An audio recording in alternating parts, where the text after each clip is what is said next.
their situation again, just like in our timeline. How long they would hold out, though, is a different story. There's a wildcard factor here that really comes into play with Seward.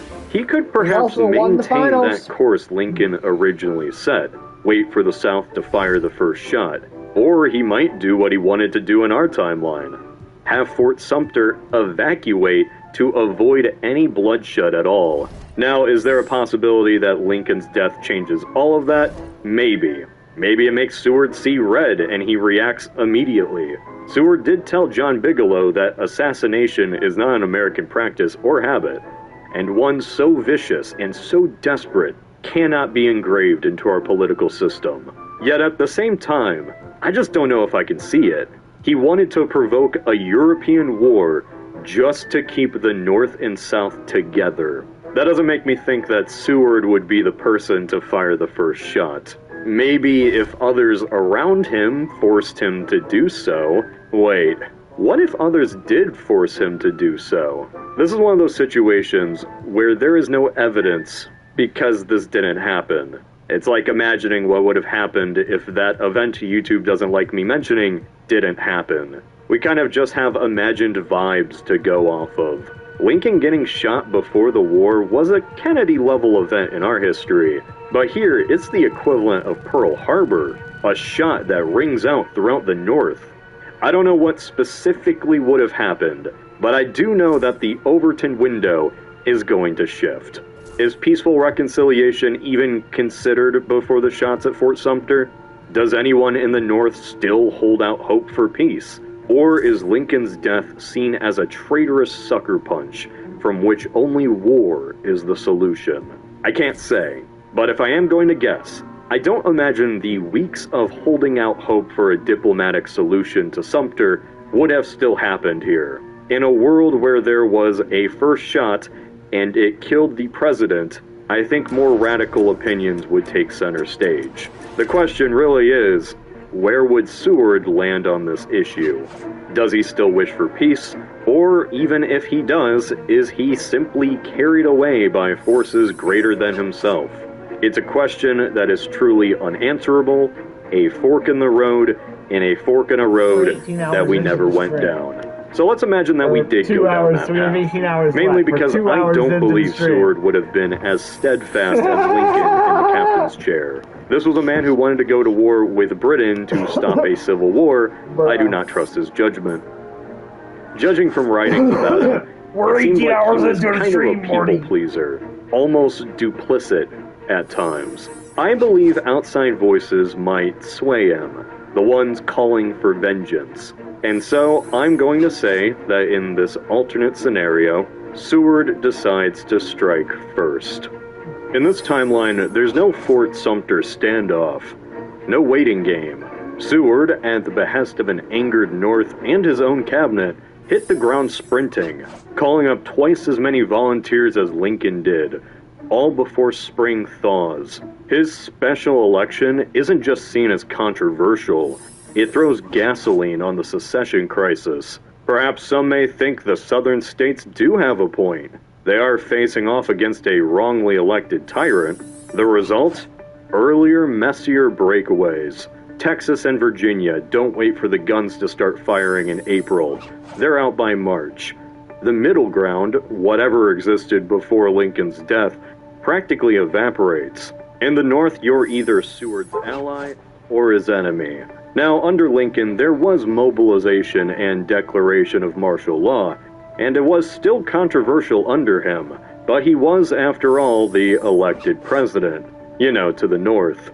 By taking office in such an unconventional manner, Seward is seen as an unelected president who refuses to seek out a diplomatic solution, which tips the scales in Kentucky. While it stayed neutral up until September in our timeline, here we might see a chaotic split just like in Virginia. A Confederate Kentucky pops up, encompassing Lexington, western Pennyroyal, and the new capital, Bowling Green, all of which are home to plantations and pro-Breckinridge elites. However, Louisville, northern Kentucky, and the Appalachian East have a ton of German immigrants who are economically dependent on the Ohio River trade. Perhaps there's a de facto border drawn roughly at the Green River, echoing the 61-62 standoff. While not a complete swing for the state in the other direction, this does mean that for a duration of the war, the CSA gets 30% of the state's population. Whether these borders are recognized on the ground is a whole different story. Missouri remains under the Union, but is more fractured than in our timeline. Governor Claiborne Jackson declares for the Confederacy, but German immigrants and St. Louis Unionists, led by Francis Blair, revolt with federal support. The result? Guerrilla warfare on steroids. Last but not least, we got Maryland, the site of Lincoln's murder. Seward would practically glass the separatists from orbit. Baltimore in particular would feel the wrath of persecution, not only because of its proximity to Washington, but because it becomes immortalized as the site where for the first time an American president was shot.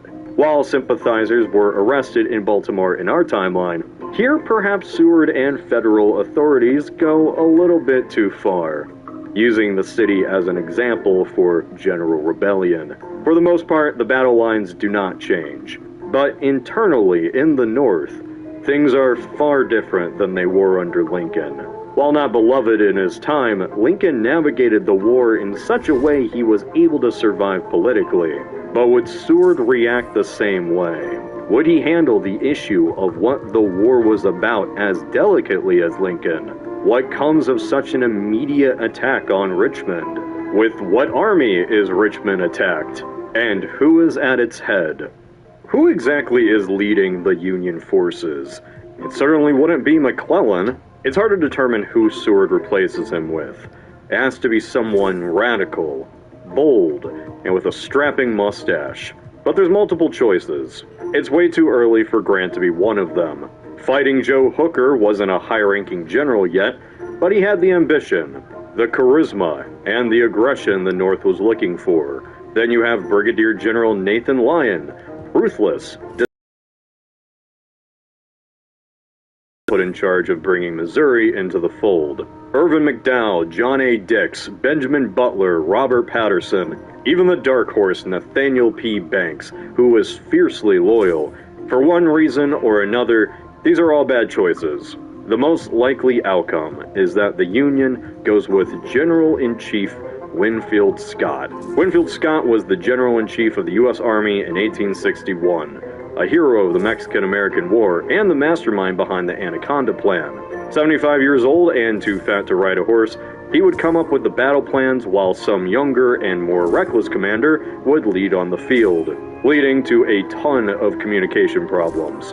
When you look at the pick of the litter here, you can't help but be astonished at the contrast between this batch of rotten eggs and what the Confederates had, or the gap between the early Union commanders and later leaders such as Grant, Sherman, Thomas, Sheridan, Hancock, and Meade. In 1861, Grant was at his father's leather shop. Sherman was in Louisiana. Thomas was fighting Comanches in Texas.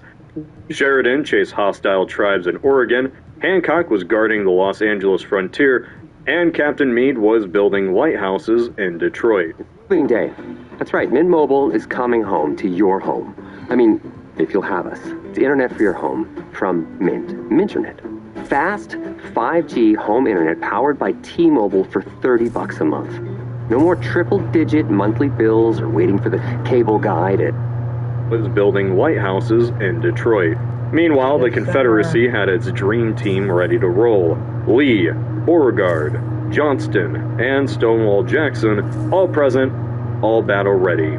And now they will have to meet a full frontal assault against the Confederate capital. Oh boy. The Union Navy still reigns supreme, blockades every port, and attempts to strangle the rebels. There is nothing the Southerners can do to stop the takeover of New Orleans either. But picture this, regardless of who you put up against Lee, how much do you think a larger version of the First Battle of Bull Run is gonna go? Lincoln wanted the moral high ground orchestrated by a Fort Sumter attack, giving some time for McClellan to prepare the Green Army, something which, by the way, he was good at.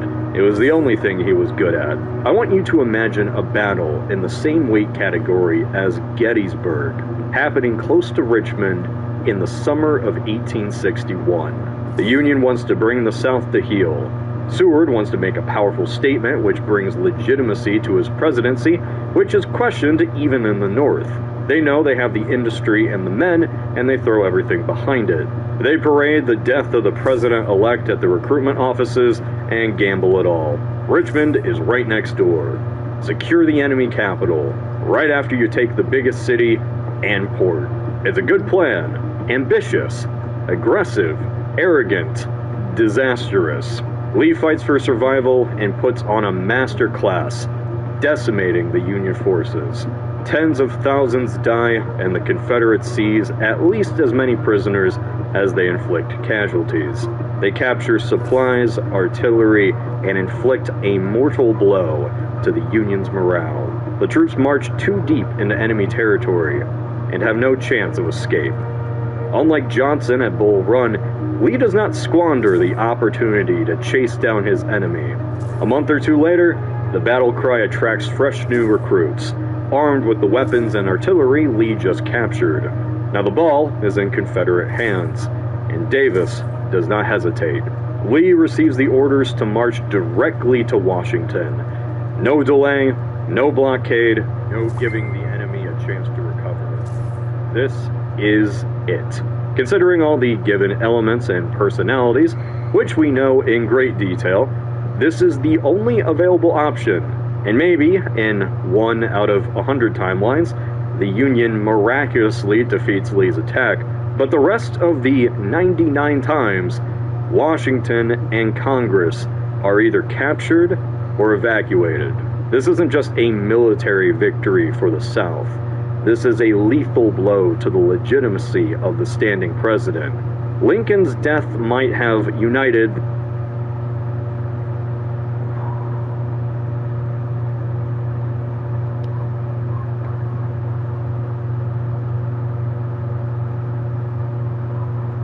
the squabbling factions in this Hail Mary attack, but let's not forget how hard it was for even him to pass the 13th Amendment. Radical Republicans under Thaddeus Stevens, moderate Republicans like Trumbull, war Democrats like Andrew Johnson, who were pro-Union but anti-abolition, Copperheads like Vallandigham, who wanted immediate peace, as well as conservative Unionists like John J. Crittenden, who may even defect early on. It also just so happens that Seward, in our timeline, was willing to make a lot of compromises with his beliefs. Initially, he opposed the Emancipation Proclamation, flip-flopped on civil liberties, and was in favor of censorship. This is the guy who said that the Constitution is not a suicide pact, and saw wartime repression as necessary. With the fall of Washington, replacing him would be a really dumb idea, but at the same time, he would take the blame for this colossal failure, and should he remain in power, Congress, now meeting in Philadelphia, would be completely fractured. By the time a response could be organized, Kentucky, West Virginia, and Maryland are all overrun by Confederate forces. At the end of 1861, the writing is on the wall. The only reasonable Southern victory, with even a chance to become a lasting one, was always for an early advance against the North, which is why all the PODs which focus on altering events in 1862 or 1863 or even Gettysburg kind of make no sense. Don't even get me started on the whole Trent affair. Here in late 1861, Britain steps in as mediator to both sides, entering negotiations. The United States of America is broken, and the lines are about to be redrawn. The House is no longer divided against itself as it crumbles. Okay, so a big reason why the Trent Affair, or any sort of POD where Europe gets involved, is impossible, is due to the events in Europe at the time. The American Civil War just happened to occur right around when Bismarck was making his master moves on the chessboard. This is when the whole continent was in a panic. That being said, we know a lot about how the British and French felt about the Civil War at the time. And boy were they interested. People often mention how the British were so reliant on southern cotton, but not only could they supply themselves with cotton from Egypt and India, they were far more reliant on northern corn. What surprised me the most here was the memoirs written by Britain's Prime Minister. Palmerston was a professed opponent of slavery, but he held a lifelong hostility towards the United States. He believed a dissolution of the Union would enhance British power. Additionally, the Confederacy would afford a valuable and extensive market for British manufacturers. Palmerston also ordered reinforcements to be sent to Canada, since he thought that the North would peace out with the South and make up for the lost land by invading Canada. I mean, that's just silly and unrealistic. Why would any American president even want to invade Canada? But hey, look at the time, Jimmy. As much as I hate to do this, I have to end it here. I know. Carpal tunnel syndrome usually happens with excessive motion and grasping and twisting. Checkmate. What? No, there must be somewhere old Jeff Davis can go. Nope, might as well change his name to Norman C. Francis, because he is done. What? Never mind, just some local humor. Gracious, how long that game go on for? 7 months. Well, this is ridiculous. I never stood a chance. You were fighting with one hand tied behind your back. What with all your industry and naval power and some such. Naval power? What board game were you playing? But I think we both know who were the finer soldiers. The men of the South. Never before, in all the annals of military history, were there a finer collection of officers at war than those of the Confederate States Army. Lee, Jackson, Forrest, Longstreet, we don't talk about him. Early, Beauregard, Mosby, and I'm sure there were some other ones too. Oh, the names of these men ring down through the generations as men of action, great masters of the art of war. If they were so good, why didn't they win? Checkmate, Davis cites.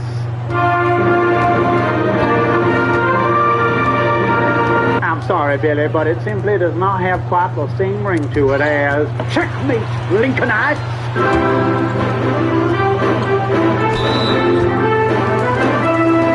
The program where we obliterate the righteous cause myth, a disgusting Yankee lie which dares to suggest that the sultry, balmy, beautiful South seceded from the Union the righteous cause myth. Could you imagine such a thing?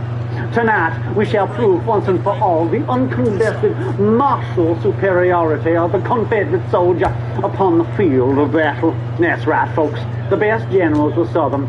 The Yankees won for a couple of reasons. The best they had more generals were money Southern. and manpower. Given time, any fool can win a war of attrition. That was part of it, sure, but don't you think you're overstating the case? Nope, no, sir. No, sir. We were doomed from the start, and we only held on for as long as we did because our brave boys fought like wildcats. In battle, one of us was worth 10 of your fleet urban Yankees and your immigrant hordes. Not to mention our ingenious commanders, who held on against the abolition army for longer than was thought possible, until after 4 years of arduous service, marked by unsurpassed courage and fortitude, we were compelled to yield to overwhelming numbers and resources. Oh, I see what you're doing there. You're quoting Lee's farewell address after his surrender at Appomattox. You know, it's interesting because with the very verbiage of that address, Lee abrogates his own personal responsibility for defeat. It was all just overwhelming numbers and resources, no other reason. Certainly not Confederate mismanagement or the competency and skill of the United States Army. I mean, no, that would be crazy. Well, now I think you've really lost it. The North's industrial capacity was massive. See this photograph? This is the shipyard of one William Webb in the East River and Manhattan. This ironclad under construction is state-of-the-art, over 300 feet long, more than a match for any Confederate warship then in use. However, this behemoth would never face the Confederate Navy, for it was commissioned by the Italian Navy and would see service in the Battle of Lissa against Austria-Hungary in 1866. See, the North's industrial capacity was so humongous that it could not only mold and provide for its own military, but for the militaries of other nations as well. It's actually a really interesting tidbit. But, you know, God isn't always on the side of the big battalions. History is full of wars where the side with the lower population and fewer resources won. You know, the Haitian Revolution, the Vietnam War, the Winter War, the list goes on. Hell, I think you guys had a better chance of beating us in the Civil War than we had of beating the British in the Revolutionary War. And once or twice, you almost did. Yes. If only Jackson had survived his grievous wound at Chancellorsville and went on to carry the day on July 1st at Culp's Hill. If only the Yankees had not found General Order 191 during the Maryland campaign, then old Moss Robert would have whooped Little Mac for sure. If only the British had joined us in the fight, and the great army of red and gray went marching all the way to Washington. If only Sherman would have spontaneously combusted at the Battle of Chattanooga, then Atlanta never would have fallen. If only we could have cloned Jeb Stuart so he could be in both the Western and the Eastern theaters at the same time, that would have shown the Federals a thing or two.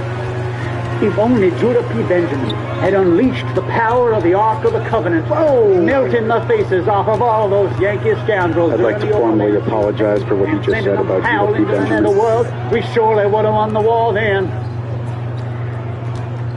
Circling back, history has shown that a large industrial capacity doesn't always correlate with a nation's ability or willingness to make a war. Lest we forget, there was substantial anti-war sentiment in the North throughout the Civil War, especially in the summer of '64, when the public perceived that the war was going extremely badly for the United States. Keep in mind, this was after Gettysburg and Vicksburg, when the tide supposedly turned against the rebels. Now, of course, in hindsight, it's easy to say, oh, well, the Confederacy was doomed at that point. But for people at the time, it was far from certain. During the grueling sieges of Petersburg and Atlanta, there was a tremendous amount of public pressure on President Lincoln to enter into peace negotiations with the Confederacy. It was only after Sherman's capture of Atlanta and Sheridan's scourging of the Shenandoah in '64 that the public began to regain hope that the war could be won. If the presidential election of 1864 had been held in August instead of November, then Lincoln probably would have lost and George McClellan would have become president. And if his timid conduct as commanding general of the army is any indication of how he would have conducted the war as president, I think it's pretty safe to say he would have given the rebels ample opportunity to bounce back. Timid, yes. On that we can agree. A fine administrator. Not such a great field commander. Oh, I was half expecting you to defend McClellan and proclaim him as some sort of military mastermind. But not even you would stoop so low. How's that humble pie taste, Billy? It's a little dry. Well, you conceded a point, so I shall graciously return the favor. Perhaps I did exaggerate the role of industry in federal victory. However, if industry didn't do it, then the Yankee tendency toward tyranny certainly did. In the 20s and 30s, historian Frank L. Owsley argued that the Confederacy had, quote, died of states' rights. Our commitment to freedom was too great. That our states could not coordinate under a strong central power, and it hamstrung our war effort. What are your thoughts? Owsley's full of shit. First off, his entire premise is a fiction. I mean, sure, Davis clashed with governors over stuff like troop allocations for local defense, but these were outlying events, the importance of which he greatly exaggerated. But more importantly, I just don't buy that the Confederacy's internal divisions were responsible for its defeat. The North had to deal with internal division that was just as, if not more intense than anything the South had to deal with. I mean, you take the 1863 draft riots, for instance, or the intense pressure on the Lincoln administration throughout the war for swift and spectacular battlefield victories, or the political polarization that followed the Emancipation Proclamation. Talk about hamstringing the war effort. No, any way you slice it, the Confederacy lost the Civil War on the field of battle. The Lincoln administration outmaneuvered them politically, and the boys in blue annihilated them militarily. Sometimes when you start a bar fight, you end up on the floor. It happens. I notice the hero worship of the Northern generals and even hatred of the Southern generals from our SJW historian. Why am I not surprised? He's looking for a narrative to sell instead of facts. Why don't we break it down? What's so great about all these secessed generals? Go ahead, Johnny. Ball's in your court. I'll start strong, shall I? Thomas J. Jackson. He expelled the Yankees from the Shenandoah Valley in a near-flawless campaign of maneuver and decisively flanked Hooker's 11th Corps, Chancellorsville. He also froze during the 7 Days battles when his lack of coordination with Lee and Longstreet caused horrifying numbers of unnecessary Confederate casualties. Look, I like Jackson, But I think his death was probably the best thing that could have happened to his reputation. He would have fallen from grace eventually. It was inevitable. I mean, could you imagine him fighting in the defensive grind of the Overland Campaign or the grueling trench warfare of Petersburg? His brilliance as an aggressive general was unmatched, but in many ways he was kind of a one-trick pony. And I think a compelling argument could be made that Jackson's offensive tactics ultimately did more harm than good. Take Chancellorsville, for example. Sure, he won a flashy tactical victory that fills the pants of military history nerds with buckets of jizz, but what did he actually accomplish in the grand scheme of things? He smashed the 11th Corps of the Union Army. Okay, and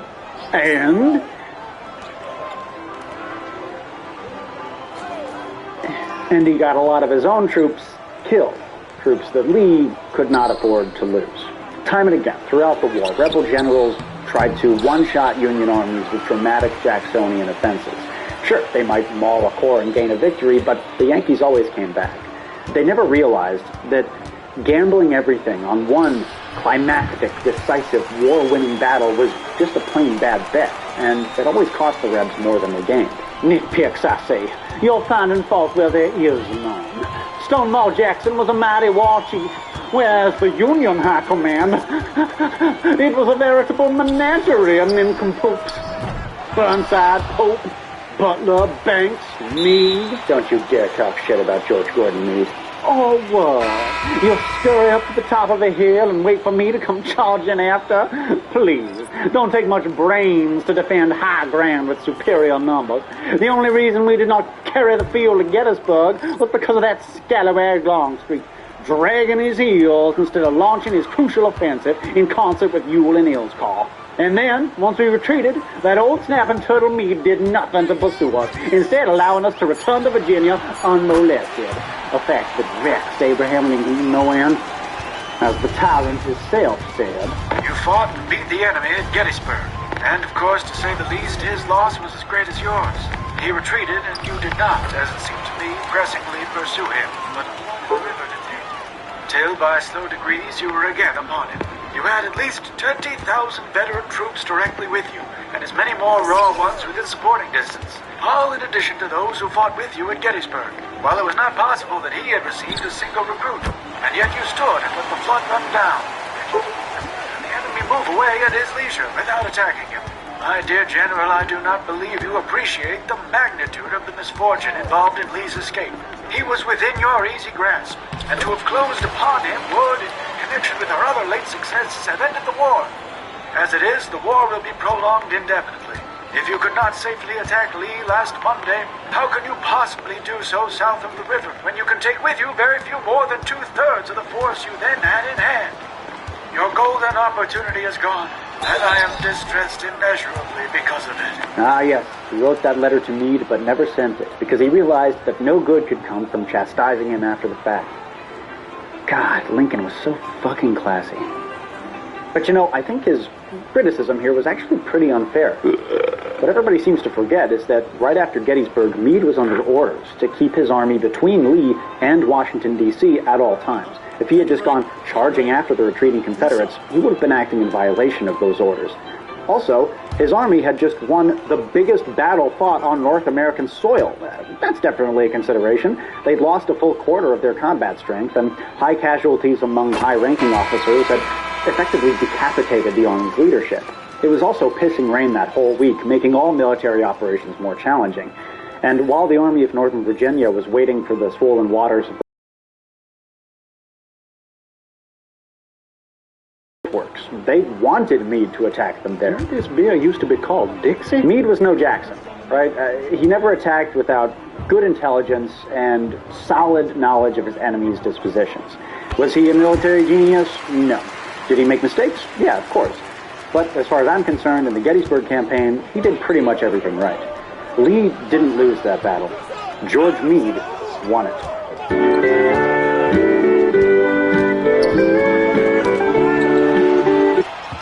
That's everything right. Lee didn't lose that battle. George Meade won it. Very well, then. I propose we shift our focus to the Western Theater. Oh, you sure you want to do that, Johnny? I do. Prepare the quake in your boots, Billy Yank, and allow me to present the most daring cavalry commander of the war. You know him. You love him. It's Nathan Bedford Forrest.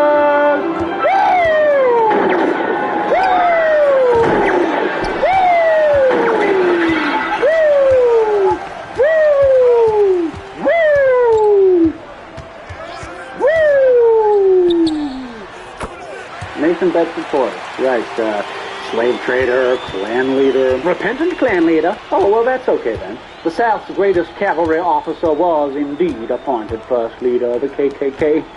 He tried his best to keep it an honorable organization. Robert E. Lee had been offered the job first, but feeling that it would violate his parole and feeling that a younger man was needed, suggested Forrest. The Klan was never an honorable organization. It was founded explicitly to terrorize black people and deprive them of their rights as American citizens. Now, Forrest worked hard to keep his association with the Klan secret, but it's not all that hard to piece everything together. In 1871, he was actually called to testify before Congress as part of an investigation into the Klan's terroristic activities. Here's what he had to say when Vermont Congressman Luke P. Poland asked him point blank if he was part of the Invisible Empire. Are you a member of the Ku Klux, General? I'm not, but I am in sympathy and will cooperate with them. I know they are charged with many crimes that they are not guilty of. What do you think of Negro suffrage? I am opposed to it under any and all circumstances, and in our convention urged our party not to commit themselves at all upon the subject. If the Negroes vote to enfranchise us, I do not think I would favor their disfranchisement. We will stand by those who help us, and I want you to understand distinctly that I am not an enemy to the Negro. We want him here among us. He is the only laboring class we have, and more than that, I would sooner trust him than the white scalawag or carpetbagger. When I entered the army, I took 47 Negroes into the army with me, and 45 of them were surrendered with me. I said to them at the start, this fight is against slavery. If we lose it, you will be made free. If we whip the fight, you stay with me and bigger boys, I will set you free. In neither case, you will be free. These boys stayed with me, drove my teams, and better Confederates did not live. Black Confederates! Black Confederates! They were Teamsters. Don't get excited. Come on, we've been over this. Do you think the Ku Klux will try to intimidate the Negroes at the election? I do not think they will. However, a black man named Andrew J. Flowers from Chattanooga also testified at the hearing, and he painted a very different picture of the Klan's activities in Tennessee. Do you now hold some office? Yes, sir. I am a justice of the peace. When were you chosen justice of the peace? I was elected on the 4th of late August. Justices of the peace in Tennessee elected by a vote of the people? Yes, sir. I was elected by a vote of the people. I want to inquire of you, particularly in reference to some violence, which it has been understood was committed upon you a short time ago. Tell us the story in reference to that. On the 18th, between 11 and 12, 10 and 11 o'clock, I cannot say exactly which, I woke up and there was a crowd of men, all with masks around me, with pistols in their hands. They waked me up. They called me by my name. They took me out near a mile from the house. Tell all that they said. They asked me what was my name. I told them. And some of them said, oh yes, you are the man we are looking for, and so forth.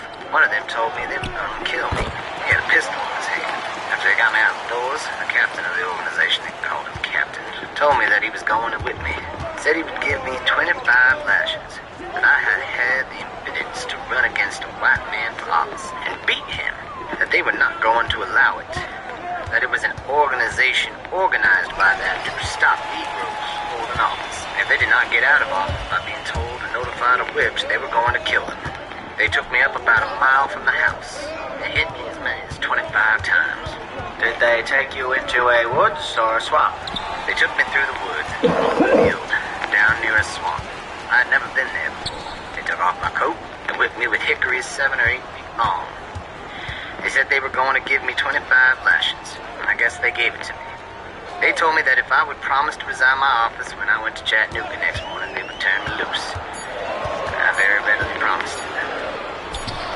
They required you to promise to resign your office. Yes, sir.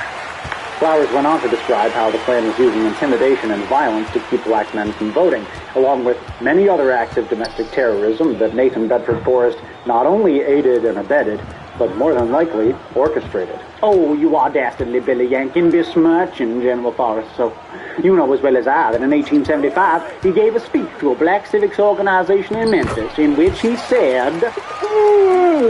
Add auto pitch to my dog Alu. Now I'm going to chop up our Alu. That's what he said, folks. Organization in Memphis in which he said... We have but one flag, one country. Let us stand together. We may differ in color, but not in sentiment. Many things have been said about me which are wrong, and which white and black persons here who stood by me through the wall could contradict. Go to work, be industrious, live honestly, and act truly. And when you are oppressed, I'll come to your relief. The speech went over stupendously, and as the crowd erupted in acclamation, one African-American woman gave the old general a bouquet of roses and a peck on the cheek. Yeah, he said that toward the end of Reconstruction, after the Klan's goal of reestablishing the antebellum social order had been accomplished. Southern Democrats were back in power at that point, and Forrest could afford to be magnanimous. I think his message here, though presented in a very nice and friendly way, was work hard, stay in your lane, and we won't have a problem. Now, I'll grant you this, man. It is also entirely possible that Forrest did have a genuine change of heart. I'm not discounting that. A lot of people at the time thought so. In fact, when a lot of Forrest's former comrades in gray heard about this speech, they shit a brick. One Confederate veterans group went so far as to publish this in their local paper. We endorse no action unworthy of a Southern gentleman. I speak of the address delivered before a black and tan audience by General Nathan Bedford Forrest. With what a glow of enthusiasm and thrill of pride have I not perused the campaigns of General Forrest's cavalry, their heroic deeds, their sufferings, and their successes under the leadership of one whom I always considered, in my poor judgment, second only to our immortal Hampton. And now, to mar all the luster attached to his name, his brain is turned by the civilities of a mulatto wench who presented him with a bouquet of roses. What can his object be? Ah, General Forrest. Well, Billy, I won't lie to you. That's really quite vile. Can we go back to talking about military history now? I found it to be much more comfortable and safe. One more point. Listen, Forrest is unbelievably overhyped, but he was a competent general. He was also a mass-murdering terrorist piece of shit, should be remembered as such. In my opinion, just about every positive mention of his generalship should be accompanied by extreme moral condemnation, an acknowledgement of the U.S. colored troops he massacred at that quarter at Fort Pillow. But can't we celebrate his military achievements without glorifying his less savory attributes? No. Yeah, and we could also celebrate Osama bin Laden's dexterous use of Expedia.com, but that'd be pretty fucking weird, wouldn't it? You know what I think? I think you're compensating for something. Y'all didn't have a daring, brilliant cavalry commander on your side during the war, so you're just trying to knock one of ours down a peg. I'll see your Nathan Bedford Forrest and raise you Colonel Benjamin H. Grierson, who led a ridiculously clever cavalry raid down the length of Mississippi during the Vicksburg campaign. Though the initial purpose of the raid was to cut the railroad east of Jackson, Mississippi, Grierson went above and beyond the call of duty, going from LaGrange, Tennessee to Baton Rouge, Louisiana, wreaking havoc all the while. Grierson and his troopers broke up 2 other railroads, destroyed weapons and commissary stores, burned storehouses, disabled trains, and freed slaves. All in all, they inflicted millions of dollars worth of property damage on Mississippi and permanently crippled that state's military usefulness for the rest of the war. They also diverted substantial numbers of Confederate cavalry that were badly needed in the defense of Vicksburg itself. But possibly most impressive of all, Grierson accomplished all of this at the cost of 3 men killed and 7 wounded. Contrast that with Forrest's raids. Sure, they were flashy and daring, but did they make a huge difference to the outcome of those campaigns? I wouldn't say so. And to my mind, I think you guys only had one strategically minded general who thought of things in terms of the big picture rather than individual maneuvers and battles. And he was, of course, Joseph E. Johnston. Wait, who? Joseph E. Johnston. I think he was the only senior Confederate general who understood that when you're fighting with limited manpower, you need to pick your battles literally very, very carefully. Most other rebel generals thought of war in terms of attacking or defending dots on a map. They were very geographic in the way they went about it. But Johnston understood that when you're outnumbered and outgunned, stubbornly holding on to bits of dirt can often be counterproductive. Maneuver, even strategic retreat, can be much more beneficial in the long run. There is no way to fight with honor. Yeah, that's what Jeff Davis often said, which is exactly why Johnston hated him so much and privately talked all sorts of shit about Jackson and Lee. Whereas, it must be said, our side was full of keenly strategic military minds. Look no further than George Henry Thomas, the Virginian Unionist. Like Meade, he was deliberate, never imperiled the lives of his men unnecessarily. But unlike Meade, he was creative. He was adaptable. He could always shift his strategy in the chaotic and ever-changing circumstances of warfare. George Thomas, that is strange. I really haven't heard much about this faithless Virginian. Well, that's because he was modest to a fault. In fact, he probably wouldn't want me to even mention him in this video, because he never wrote a memoir, and he even destroyed his wartime correspondences because he couldn't stand the idea of future generations picking over the events of his life. He also faced a lot of discrimination from his northern superiors because of his southern origins, and he was often overlooked for promotions and acclamations. Typical. I'm with you there. And ever since, General Thomas has been kind of forgotten about by historians, despite the fact that he was that. In a skirmish before the First Battle of Bull Run, he actually went toe-to-toe with Stonewall Jackson and kicked his fucking ass. At the disastrous Battle of Chickamauga, when William Rosecrans, the Union Army commander, fled the field, Thomas remained behind, fighting on alone with his men against the whole Reb army, badly outnumbered and outflanked. And this holding action single-handedly saved the Army of the Cumberland from complete destruction. And 2 months later, United States forces would get their revenge at the Battle of Missionary Ridge, where Thomas and William Tecumseh Sherman orchestrated a frontal attack on the Confederate center that shattered their lines, and those lines, might I add, were entrenched on high ground. And then, in December 1864, Thomas faced off against John Bell Hood, who sucks, by the way, in the Battle of Nashville, and destroyed his army. That's not hyperbole. He literally destroyed it. The Army of the Tennessee was laid low. Its ruin smote upon the mountainside. There would be no more large-scale fighting west of the Appalachians for the remainder of the war. But George Thomas never lost a movement or a battle, and may very well have been the best general on either side in the entire conflict. Lord almighty, what else this fella do? Cure cancer? Though as far as good Union generals go, there's one person that we haven't talked about yet. Let me guess. Sherman. Do it again, Uncle Billy. Spare me your means, sir. Besides, we've already done an entire episode about him. No. No, no, no, no, no, no, no, no, no. No, no, no, no, no. Sherman is but the apprentice. He is the master.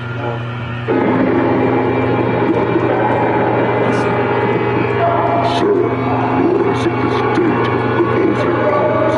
Crap, motherfucker! Terms of capitulation is just the thing. No terms. Unconditional surrender can be accepted.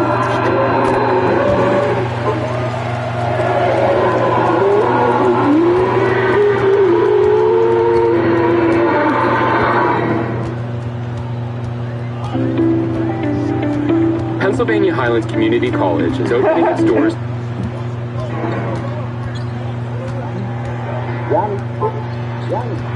Hey!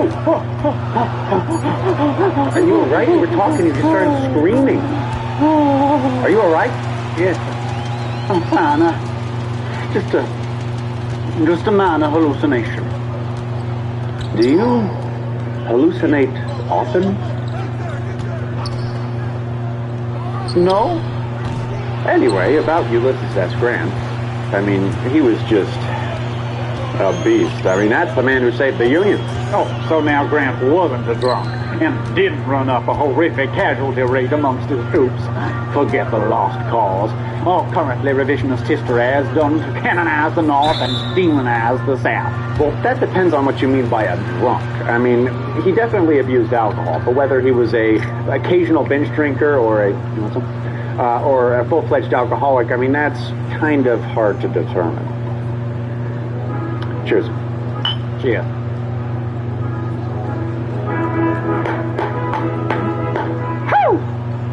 If the Butcher Grant is the best you Yankees have to offer, then I'm afraid you are in a heap of trouble. For there is simply no comparison betwixt the Butcher Grant and old Moss Robert E. Lee. In the words of Jubal Early, shall I compare Jennifer Lee to his successful antagonist? We as well compare the Great Pyramid, which rears its majestic proportions in the valley of the Nile, to a pygmy perched atop Mount Atlas. Nice one, Jubal. Wonderful use of very specific North African imagery.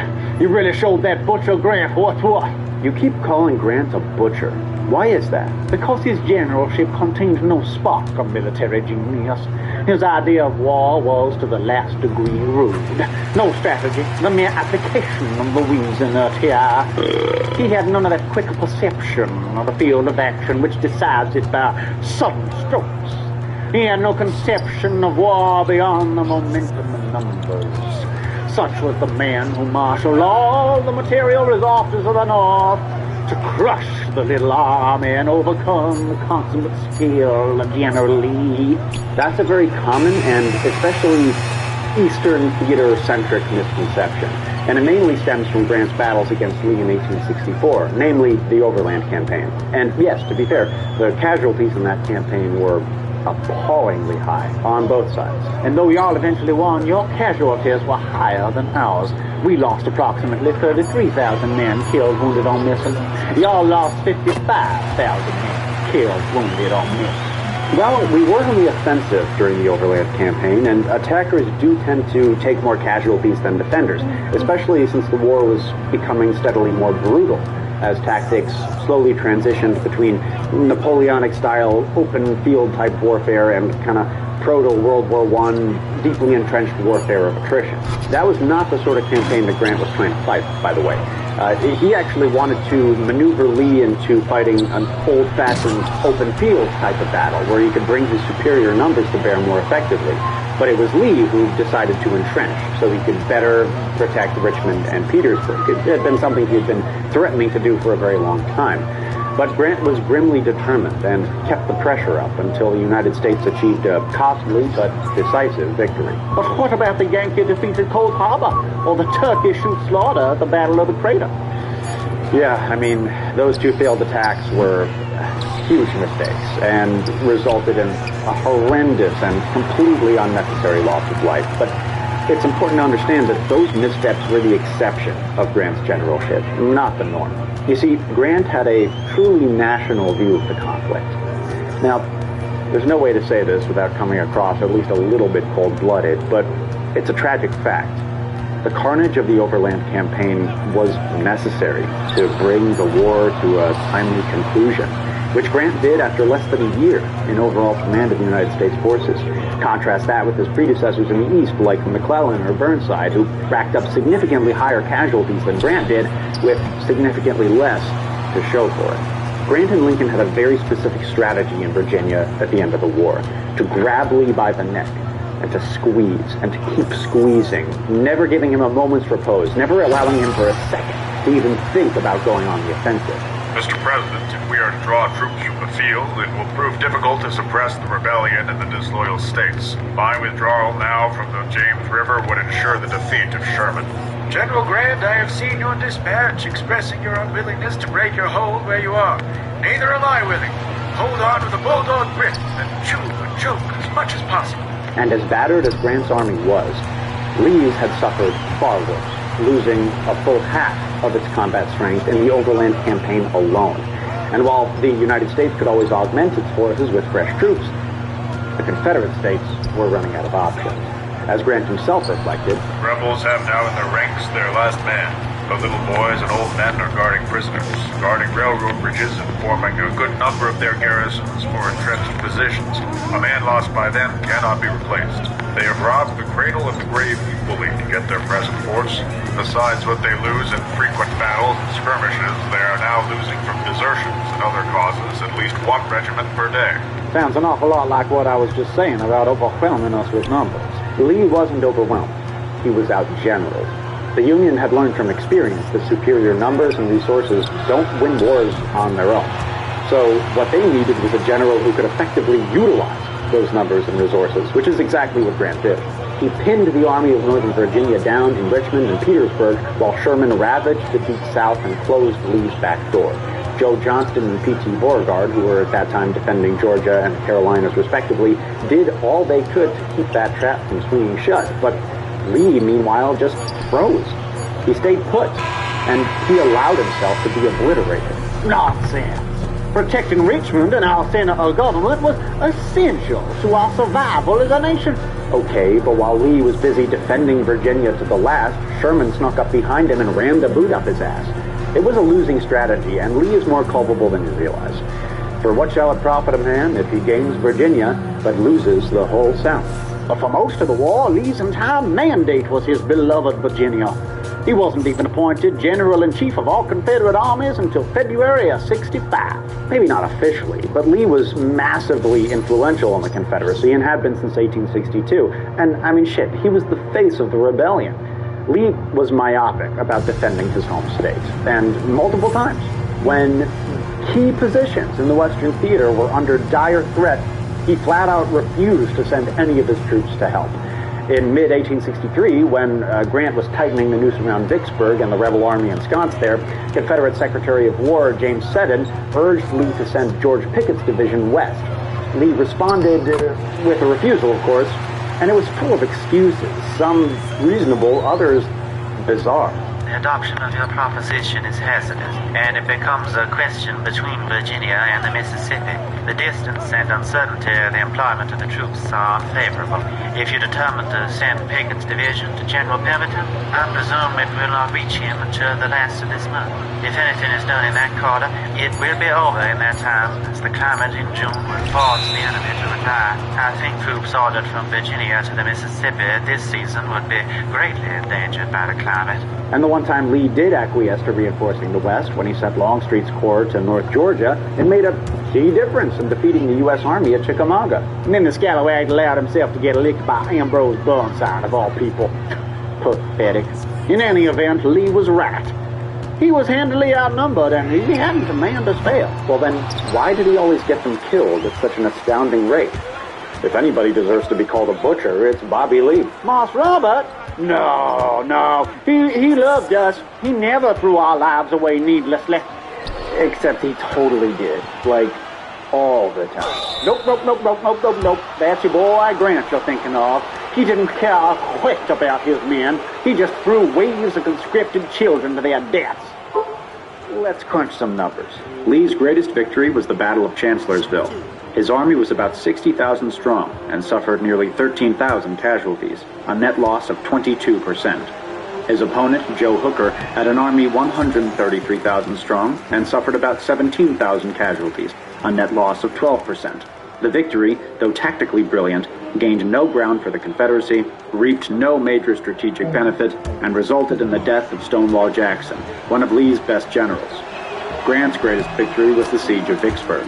His army was 45,000 strong and suffered 3,000 casualties, a net loss of 7%. His opponent, John Pemberton, had an army about 40,000 strong and suffered 7,000 casualties, dead, wounded, or missing, as well as a staggering 33,000 captured, a net loss of effectively 100%. The victory secured the Union's complete control of the Mississippi River and brought about the capture of the nearby state capital of Jackson. It ended rebel resistance in the region, exposed the Confederacy's soft underbelly of East Tennessee and Georgia, and was a crucial step toward final victory.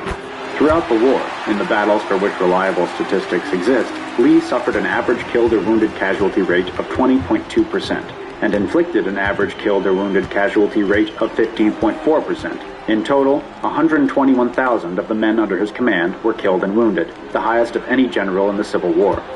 Grant, on the other hand, suffered an average killed or wounded casualty rate of 18.1%, and inflicted an average killed or wounded casualty rate of 20.7%. In total, 94,000 of the men under his command were killed and wounded, 23,000 in the Western Theater and 71,000 in the East. Look, Lee was a good general. Sure.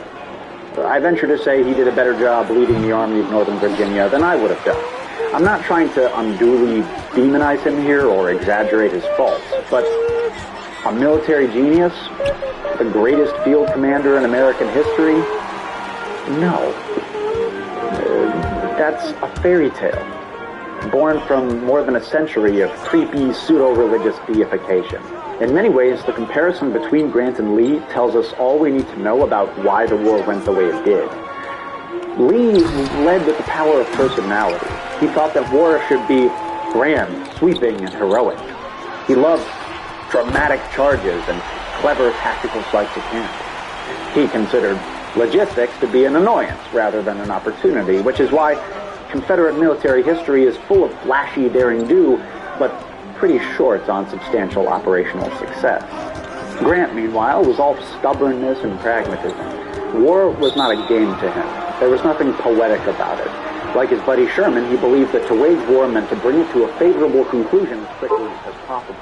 And to achieve victory, he used every tool available to him. Deception, diversion, maneuver, relentless attack, and dogged defense, and never lost sight of the big picture.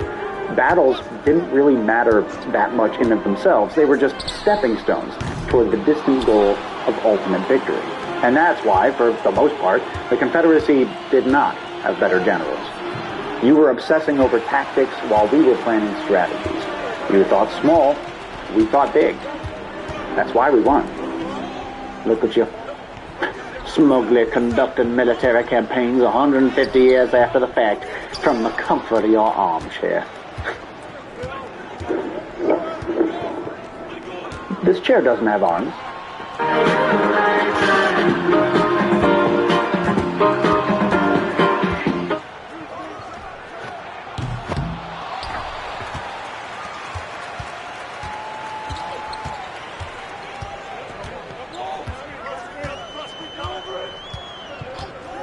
How's it going, dudes? So you love war. The feel of the breeze, the wind in your hair, the sun shining on your face. Yes, sir, there's nothing quite like a good old war. But you've got a problem. In addition to your crippling fear of death, you really don't want to invest too much thought into your war efforts. I mean, enough thought that it still feels like you're a strategic genius at the end, while at the same time being able to look at your phone for a bit without getting court-martialed.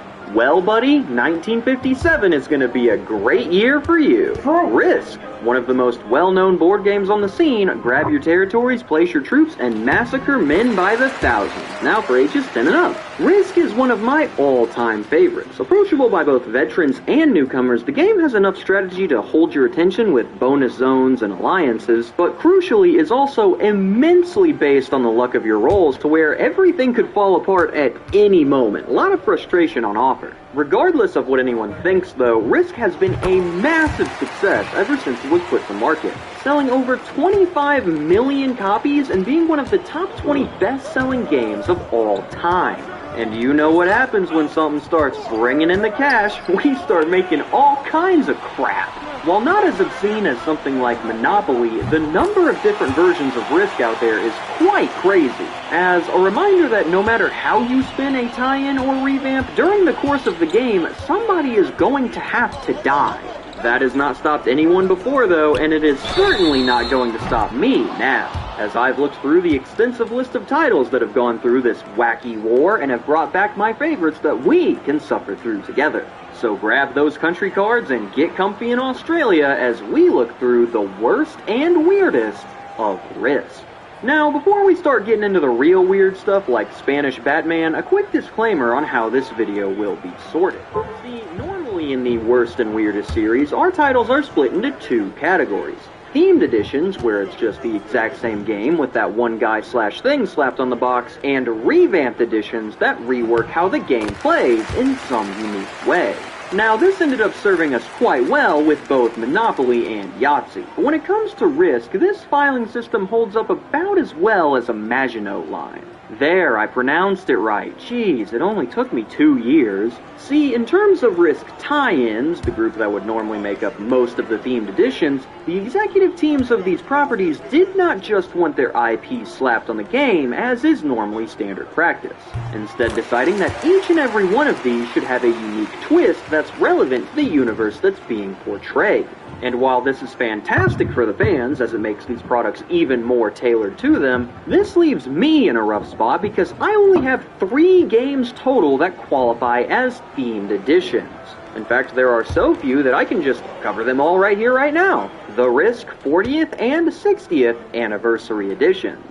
Why did they decide to just skip the 50th anniversary? Don't question the all-knowing power of an executive team. Each made to celebrate their respective milestones, these are standard Risk games with extra care put into the boards and components as a celebration of the series. And while the 60th does have a great board, the 40th is the real prize here. With a new design on the dice, a redrawn world map that each comes with its own unique serial number, and individually painted metal army pieces that come in their own colored drawstring pouch. Yeah, there's a reason that this thing usually runs for around 200 smackers.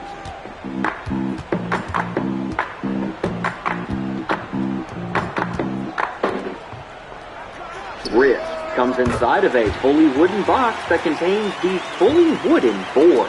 It's perfect for my fully wooden personality. The armies are also returned to their original wooden square style, and all of the items are purposefully given a worn look so that you feel like you dug this sucker out of a cellar in northern France.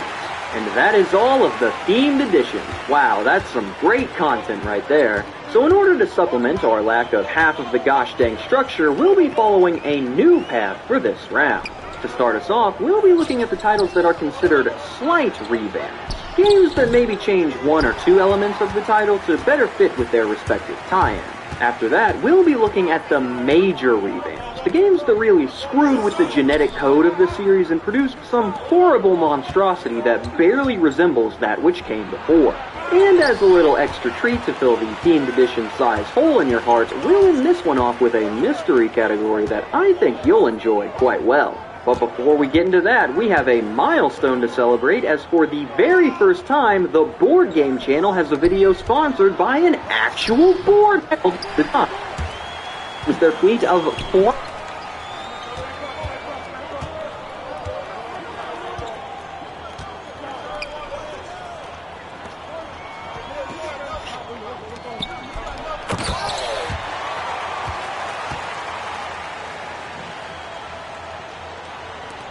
Flying armored battle whales.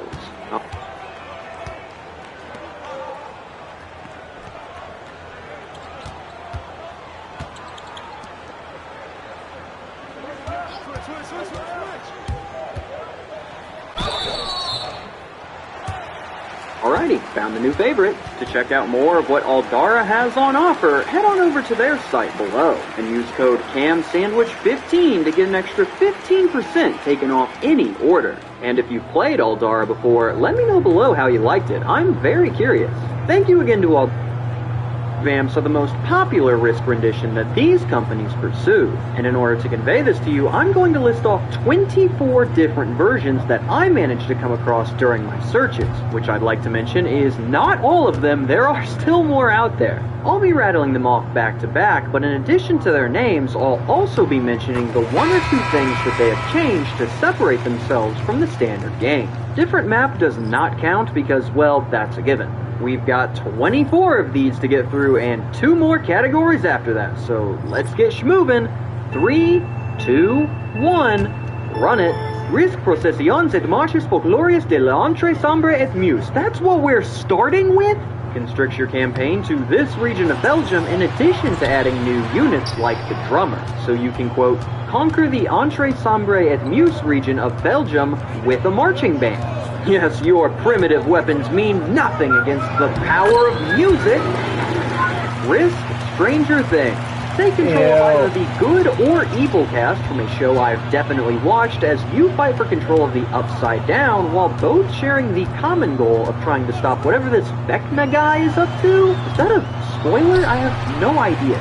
Risk Peaky Blinders. join your favorite members of the Silly Hat Club as you take and complete missions in different regions from characters of the show. Fun fact about this one, apparently it is just completely broken. Vikings Risk: The Conquest of Europe. Another one based off a show, invade Europe using the new Viking longship units for water traversal and your Cards of the Gods power-ups for some hot, smiting action. Risk Transformers: The Decepticon Invasion of Earth. Features human units that can either help out the Autobots or be enslaved by the Decepticons.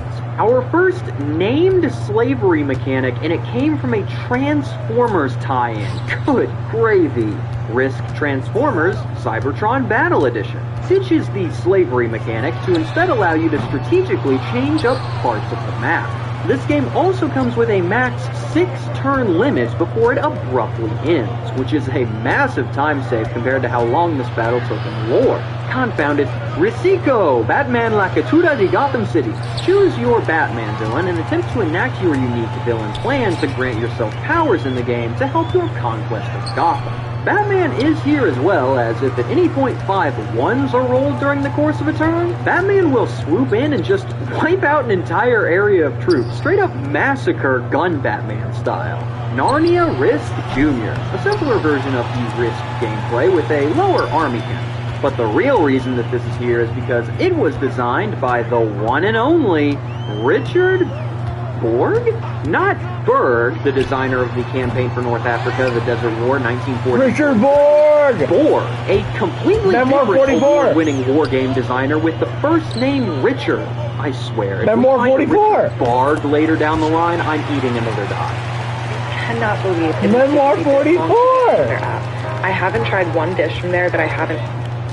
Marvel Cinematic Universe. Take control of your favorite heroes, each coming with their own unique powers. Risk Captain America Civil War Edition. Take control of your favorite heroes, each coming with their own unique powers, while also trying to not miss your flight. Risk Rick and Morty. Characters, powers, play as the United States government. Funniest Risk I've ever seen. You wouldn't get it. Risk Balance of Power. A unique 2-player version of the game featuring capitals, terrain effects, much closer to your standard war games than most Risk titles, so you better get those brain gears whirring up for this one. Risk Deep Space. A kid's version of Risk with only 9 planets to fight over that also includes resource mining and base building. Why does the kids' version have more strategic depth than the base one, huh? Risk the Lord of the Rings. Middle-earth themed Risk that carries leaders, missions, and sites of power that grant unique bonuses. There is a trilogy edition of the game that features all of the content, but allegedly if you only got the first one, which was the 2 Towers, the map would just be incomplete unless you also purchased an expansion, so better get that wallet out, big boy. Risk Call of Duty Zombies. Aim for control over various iconic zombies locations while attempting to fight off not only the other players, but also the zombie horde. Also comes with a 17-step Easter egg, including rolling 7 6s in a row and lighting the board on fire in order to see Richtofen playing Mario Kart Double Dash. Risk Star Wars The Clone Wars Edition. Standard adds heroes with powers Risk, but I've included it because halfway through the game, the Order 66 event triggers and completely shifts the balance of power and the team's objectives. Not even gonna lie, that sounds simply phenomenal. Risk The Elder Scrolls V Skyrim. Todd, you've done it again. Comes with armor, spells, heroes, and dragons that you'll have to fight off throughout this civil war. Gives you the opportunity to invent your own dragon shout too after your friend eliminates you and your raid boils over. Risk The Dalek Invasion of Earth. Take control of one of several Dalek factions as you try to take control of Earth and find an ancient weapon. Just like Batman, the Doctor will be wandering around attempting to stop the Daleks and will cause everyone to lose if no one can find the weapon in time. Christopher Eccleston is still the best Doctor. Let's continue. Risk Plants vs. Zombies. Attack or defend Brainsboro as you take control of either the plants or the zombies. What's cool about this one is that you have your standard Risk battle for the neighborhood option, but also have access to a yard defense mode that plays similar to the app, which is just a chef's kiss touch. Risk Assassin's Creed. What? Honestly, this one is pretty close to a standard themed edition of Risk, but does have a few cards with interesting effects. Like the Sigma Team card that immediately eliminates all players and ends the game, coming in with the Clutch Mercy Kill, another win for the Sigmas. Risk Doom, one of the more recent versions. This one includes story elements and power trees for the Fremen and House Harkonnen forces that increase their power as they gain more control. Yes, it does come with Big Worm. If it didn't have Big Worm, we'd have quite a problem on our hands. Risk Game of Thrones includes 2 maps of different locations and also carries a Dominion rule set, which adds victory points to the equation to make for a quicker, more satisfying ending. Risk Warhammer 40,000. If the title includes the full number, I'm gonna say the full number. Risk Warhammer 40 grand is coming at you with leaders and custom pieces for each faction, which I will now read off and try to make sense of as someone who knows absolutely nothing about Warhammer. Marnius Calgar leads the Ultramarines with individual Primaris Intercessors and Repulsor battle tanks as their 3-unit pieces. The Aldari Craftworlds faction, led by an Autarch, has Guardians at attention with Falcons as their tanks. And Magnus's Gene Stealer cult boasts weapon-wielding acolytes and heavily armored Goliath rock grinders. By the Emperor, what the heck is a Gene Stealer? And finally, Risk Metal Gear Solid. Kept you waiting, huh? This one uses the standard Risk map with the inclusion of the movable Outer Haven territory. And whoever happens to have control of Metal Gear Rex at the current moment has the option to politely launch nuclear armaments against their foes. You also have access to a weapon to surpass Metal Gear by using your hands to flip the table open. Special units are also available to players as well-known characters in the Metal Gear Solid 4 form, which is a real shame as Hit Me Revenge is righted and that game is over in 5 minutes. And those are all the slight revamps that I have. Overall, a couple real strange tie-ins, plus some cool ideas emerging as well. But these babies only took their revamp process so far before stopping. After all, they didn't want to stray too far from the beaten path lest they risk alienating the main audience. Haha!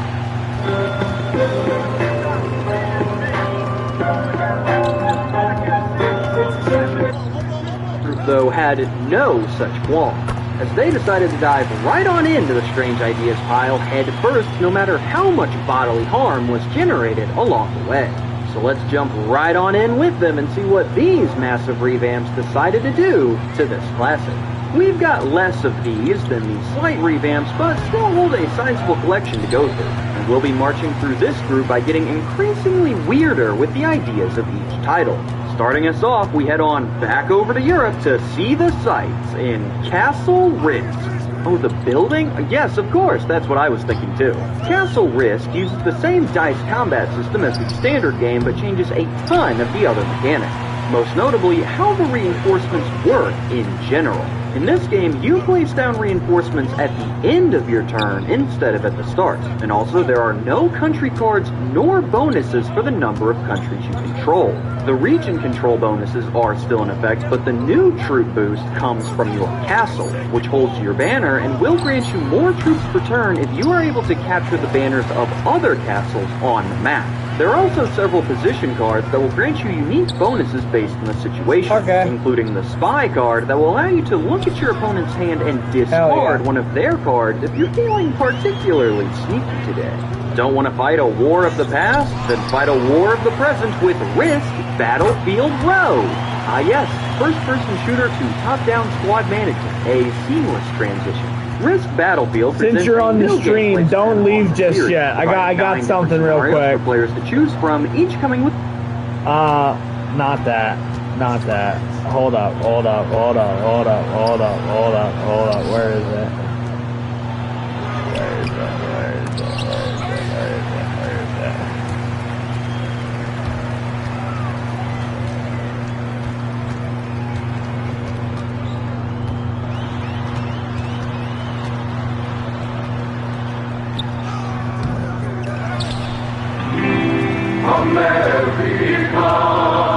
Hell yeah, brother, we're 20 months sober. America, fuck yeah! Come out and get the motherfucking day, yeah, America! Fuck yeah!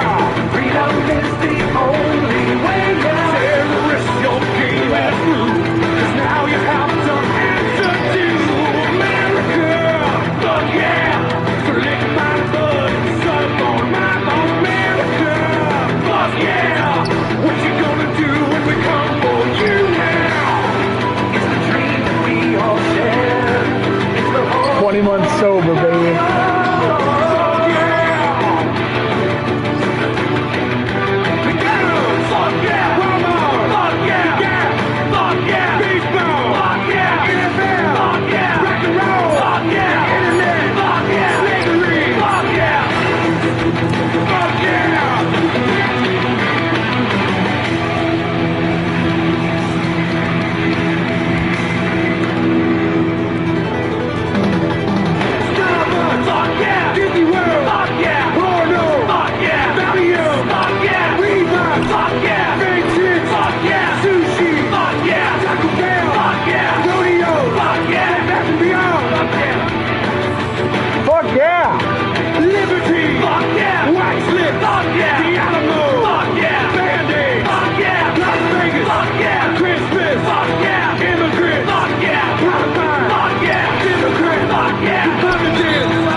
The hard part about writing good tests is identifying.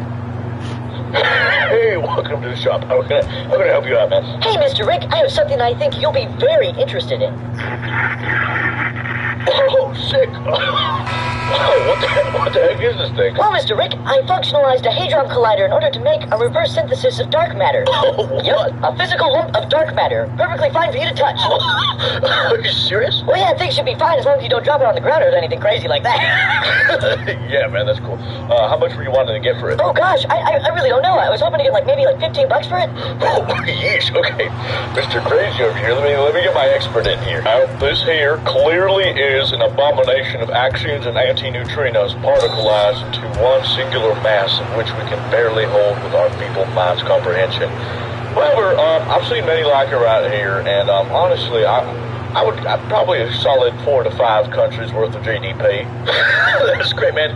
Can you speak in U.S. dollars for me? Rick, I would probably put this around $4 to $5 quintillion.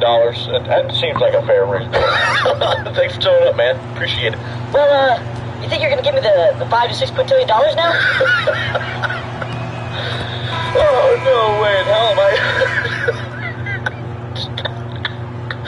How about this? I've seen many like this, apparently. I'll give you $5 to $6 and maybe a firm handshake. Hey, man, he just said quintillions of dollars. I don't know where you're getting this stupid fucking figure from, man. Do you know how hard it was to synthesize this fucking dark matter bullshit? Now, Phineas, you have to understand, the shop has a lot of crap in it, and I can't guarantee I can sell it. No, Rick, I feel like an indentured fund with this dark matter into the Large Hadron Collider could make millions. Shut up, Chumley! Stupid fuck! Come on, Rick, I was just trying to know your place! Stupid fucking idiot! Idiot!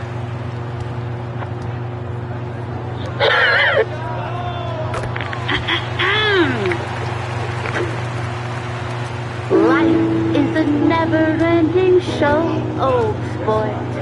Except the minor detail that it ends. The overture's a lifetime, but the show The end is just the beginning, folks. Here with all your family and friends. You run the race, you flirt your lines, they put your face on shirts and shrines and giant signs 1,000 feet tall. And don't stop dancing, don't stop dancing till the curtain calls.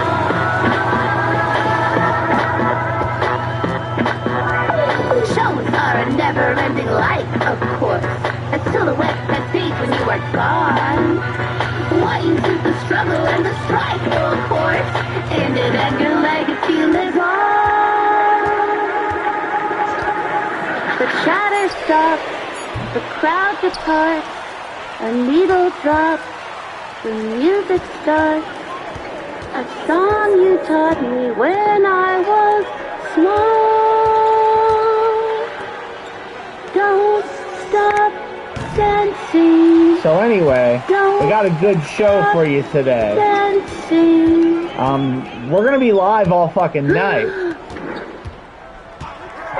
So let's take the plunge. Perfect combo.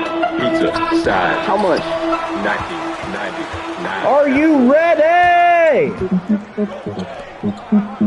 Ahoy. 2001. 2001 was a monumental year for video games. In many respects, it marks the start of a new era. The embers of an uncertain generation extinguished. The of the modern console landscape formed. Sony, Nintendo, Microsoft. It was here the battleground was set for decades to come. The future had long made bold promises.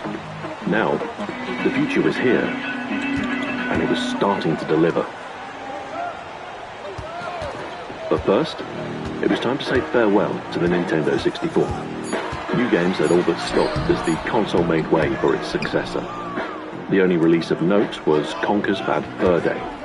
It's a 3D platformer with cute characters, but contrary to Rare's earlier kid-friendly fare, it caters more to an adult audience. These days it's regarded as a bit of a cult classic, but it didn't sell very well. The mature rating restricted its potential audience, and the N64 was at the end of its life. The Game Boy Color was more evergreen. Although it too was to be replaced this year, the existence of Pokémon meant that Nintendo's handhelds had greater staying power. Pokémon remained incredibly popular, and Pokémon Gold and Silver were re-released as an enhanced version in Pokémon Crystal. The Legend of Zelda had a double-headed return to the handheld too. Oracle of Ages and Oracle of Seasons. Seasons is action-led, where Ages is driven by puzzles. Completing one grants a code to play an alternate version of the other, ultimately leading to the game's true ending. In March, the Game Boy Color's successor arrived in Japan, and by June had released worldwide. The Game Boy Advance was a significant upgrade, with a 32-bit processor and thousands of on-screen colors. Of course, Mario was an essential part of any lineup for a new Nintendo handheld. Within the first year, there were several available titles. There was Super Mario Advance, a port of Super Mario Bros. 2, and Super Mario Advance 2, a port of Super Mario World. The Wario Land series had its fourth installment, with superior graphics on the new hardware. And the Advance also had the first handheld Mario Kart game in Super Circuit, with the hardware now capable of using Mode 7 style scaling.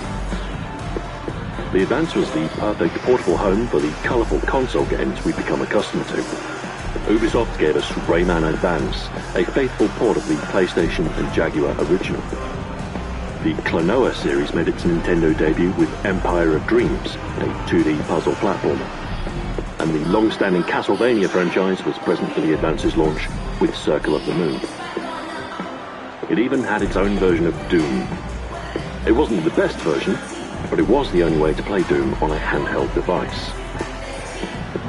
The Advance was a much-needed upgrade to the original Game Boy. It wasn't perfect, it lacked a backlight, making it hard to play at times. But they must have done something right. Launch sales were strong. Perhaps Nintendo were back on track for the next generation. Meanwhile, the original PlayStation was enjoying the sunset of a hard-won generation. While the PS2 now stole most focus, there were still echoes of greatness on the old machine. A few sequels trickled out. Siphon Filter 3 marked the last in the series for the PS1.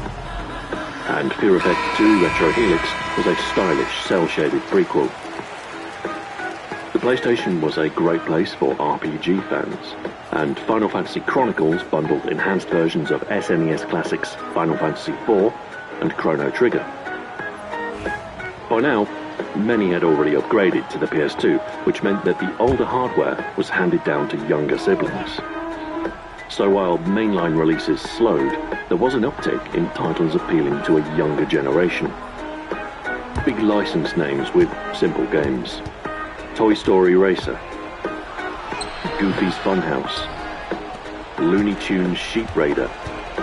Nothing particularly groundbreaking, and if you were cynical, you could describe it as shovelware. But for some, this was peak childhood.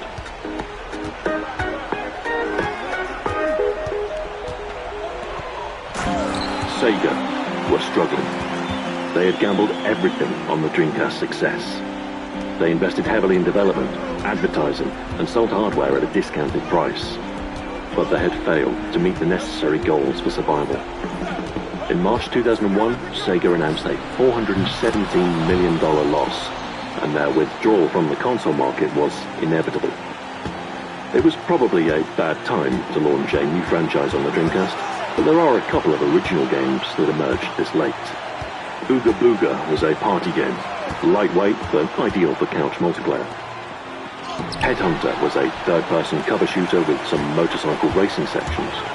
Both were received well, but ultimately doomed to obscurity. A flurry of sequels came out this year. Virtua Tennis 2, Sega Bass Fishing 2, Crazy Taxi got another outing. The technical investment was already made, so sequels were an easy win. Sonic Adventure 2 was made with a downsized team, a tenth of the size of the original, but it still managed to introduce Shadow the Hedgehog. Shenmue 2 was developed alongside the original, which goes some way to explaining why, at the time, Shenmue was the most expensive game ever developed. The sequel maintains the impressive scope of the original in Hong Kong this time. An open world with time progression, weather, an ambitious life simulator with an unusually alive world. Right there, Kevin. Sorry, Brian. That's okay. What are we doing? Whatever this is, let's do this thing. Ambitious life simulator with an unusually alive world. Arcade ports were easy and plentiful. Outside the arcade, the Dreamcast was the only way you could play shooters like Giga Wing 2, Zero Gunner 2, or Out Trigger. The arcades were fading in relevancy. The glory days of Street Fighter 2 had long passed. But arcade fighting games always have a certain draw. The Dreamcast had ports of Capcom vs. SNK 2, Fighting Vipers 2, and Garu, Mark of the Wolves. So the Dreamcast was a great place for arcade ports, but with its built-in modem, it was also the best console for online play. Like the PS2, the Dreamcast had a port of Unreal Tournament. But unlike the PS2, with the Dreamcast you could take your skills online. Worms World Party was a rejigged version of Armageddon, tailored for online play. Bomberman Online brought its chaotic multiplayer to a broader stage. And then there was Phantasy Star Online, the first online role-playing game for consoles. Sadly, the Dreamcast's unique strengths and strong library were not enough to save it. Remaining stock was sold off for a bargain price, ongoing support pledged. But the Dreamcast was dead, and an era had ended. This didn't mean the death of Sega, though. Their games continued, but they pivoted to third-party publishing instead. This did mean the unthinkable happened. Sonic games on a Nintendo console. The Game Boy Advance got its own version of Sonic, and Sonic Adventure 2 was ported to the GameCube with new multiplayer modes. Sega also brought Dreamcast exclusives to other platforms. Crazy Taxi came to the GameCube and PS2, and the trippy visuals of Rez arrived on the PS2 this year as well. From a third-party perspective, it doesn't make much sense to limit yourself to one platform. Console exclusives don't benefit the platform owner. The PlayStation 2 was dominant, but as long as its rivals offered similar ability, third-party games were likely to see cross-platform release. The Simpsons Road Rage appeared on most major platforms. A game with a startling similarity to Crazy Taxi, albeit with a cast of recognizable characters. And of course, EA's annual sports games were ever present. FIFA, Madden, NHL. You know the score. New roster, new cover. One major trend in the world of sports games was the meteoric rise of extreme sports. Tony Hawk's Pro Skateboarder and its sequel had sold like hotcakes. Activision were keen to repeat this success, and many imitators sought a slice of the same pie. Not that anyone really minded. The Tony Hawk games were great, and depending on who you ask, they reached their peak with Tony Hawk 3. Activision expanded the formula to bikes with Matt Hoffman's Pro BMX. This was a direct competitor to Acclaim's Dave Mirra series, who also released a sequel this year. Snowboarding was another popular virtual pursuit. Activision's effort was Sean Palmer's Pro Snowboarder. The Xbox had amped freestyle snowboarding. The best of the snowboarding bunch was SSX Tricky, with its frantic downhill action punctuated with improbable tricks and colourful characters. There was even Razor Freestyle Scooter for the ultimate in shin-smashing action. An odd confluence of jet ski games came out this year too. There was Wave Rally from Eidos, Splashdown from Atari, the GameCube, Wave Race 64 with Wave Race Blue Storm. No matter which console you had a healthy mix of first-party exclusives with cross-platform third-party games. But there was one platform that didn't really feel this benefit. PC gaming was not in the greatest state. The attention lavished upon the PS2 made the PC market look unprofitable by comparison. Displays were shunted to the back of stores, and PC-exclusive AAA titles were largely dead. Many PC games were ported over to the consoles. Shooters like Half-Life, Quake 3, and Soldier of Fortune. Baldur's Gate had a console-focused spin-off in Dark Alliance. The potential audience of the console market is too good to ignore. Max Payne is a third-person shooter with a distinctly noir aesthetic. Its gameplay is heavily influenced by the likes of John Woo and The Matrix, with bullet time playing a central role. It was developed primarily for the PC, but was ported to the consoles as well. The console versions outsold the PC version by a significant margin. PC games retreated to their core genres. FPS was always a noir aesthetic. Its gameplay is heavily influenced by the likes of John Woo and The Matrix, with bullet time playing a central role. It was developed primarily for the PC, but was ported to the consoles as well. The console versions outsold the PC version by a significant margin. PC games retreated to their core genres. FPS was always a PC staple, and they remained popular. Return to Castle Wolfenstein wasn't as revolutionary as Wolfenstein 3D, but an enjoyable Nazi-slaying romp nonetheless. The multiplayer was excellent too. Aliens vs. Predator 2 was the sequel to 1999's AVP. 3 radically different campaigns, tension, atmosphere, and action in spades. I didn't think about cooking tonight, but thankfully, Wonder is right up the road, with so many different... Undying was an occult FPS from the mind of horror writer Clive Barker. Serious Sam, The First Encounter, was the first of the decidedly unserious Serious Sam games. Fans of more tactical shooters were catered for by the likes of Tom Clancy's Ghost Recon, the first of the long-standing series. Bohemia Interactive gave us Operation Flashpoint, acclaimed for its realistic military simulation, and the groundwork for the Armor series. Strategy was another core genre. The mouse controls and presentation detail necessary are more at home on the PC. There was a new entry in the Civilization series, Civ 3. A tall order living up to the near-perfect Civ 2, but the sequel brought some fresh ideas, such as the introduction of culture. In a similar vein was Paradox's Europa Universalis 2, a detailed grand strategy game with a strong focus on history. Peter Molyneux's new studio, Lionhead, released their first game, the overhyped but adequately delivered Black and White. A god game in the truest sense, you exist only as a disembodied hand. A trainable creature serves as your avatar.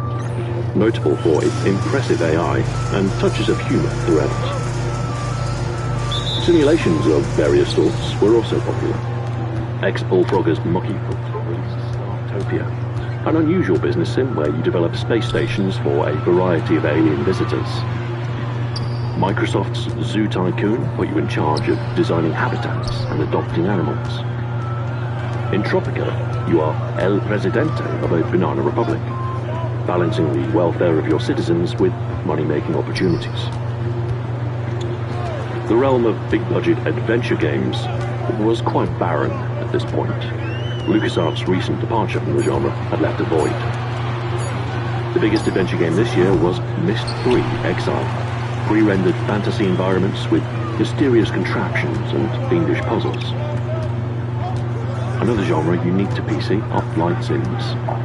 IL-2 Sturmovik was a highlight for fans of historical air combat. With its massive variety of World War II aircraft and scenarios, it was hailed as one of the best flight simulators of all time. Massively multiplayer online RPGs were growing in popularity, fueled by the likes of EverQuest and Asheron's Call. 2001 saw the launch of Dark Age of Camelot.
Kernstown scenario.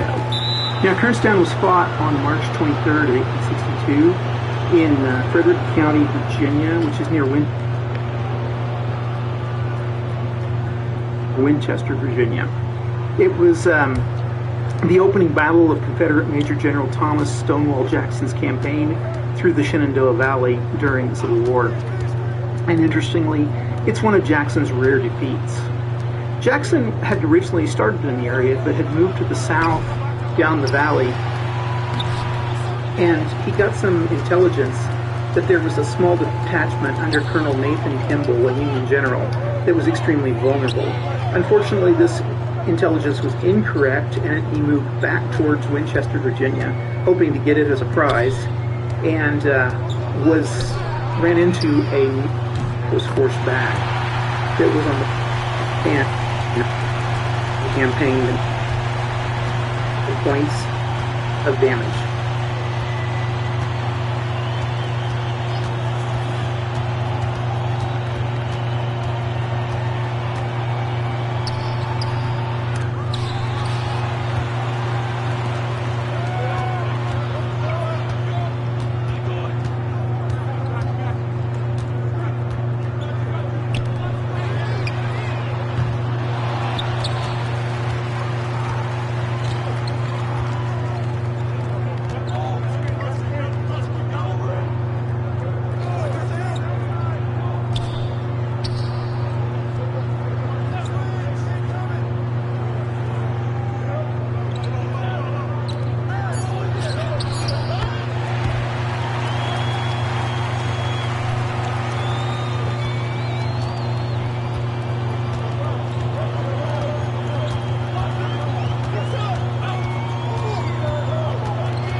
I can get $150 the same day I request it. Download Grant Cash Advance from the App Store today.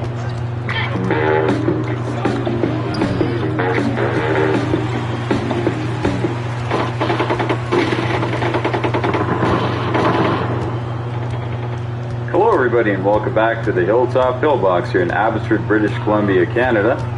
And today we're going to be looking at Battle Cry. Battle Cry is it's a game that came out in the 90s. Battle Cry! Battle Cry! Battle Cry, this is the original edition. It is actually out now in a newer, better edition with tons more scenarios and better parts and all that stuff. But even the old one is still pretty cool. Battle Cry is made with the commands and color system, which I remember that. Yeah, we've talked about that before because we did episodes on Memoir 44 and Battle Lore. Battle Lore. And there's several other games even beyond these three that use this system. So it's pretty cool because, like I've said before in previous episodes, the one nice thing is that the system is similar enough so that once you've learned one game, you can very quickly learn others, but each one individualizes the system just enough so that it feels unique.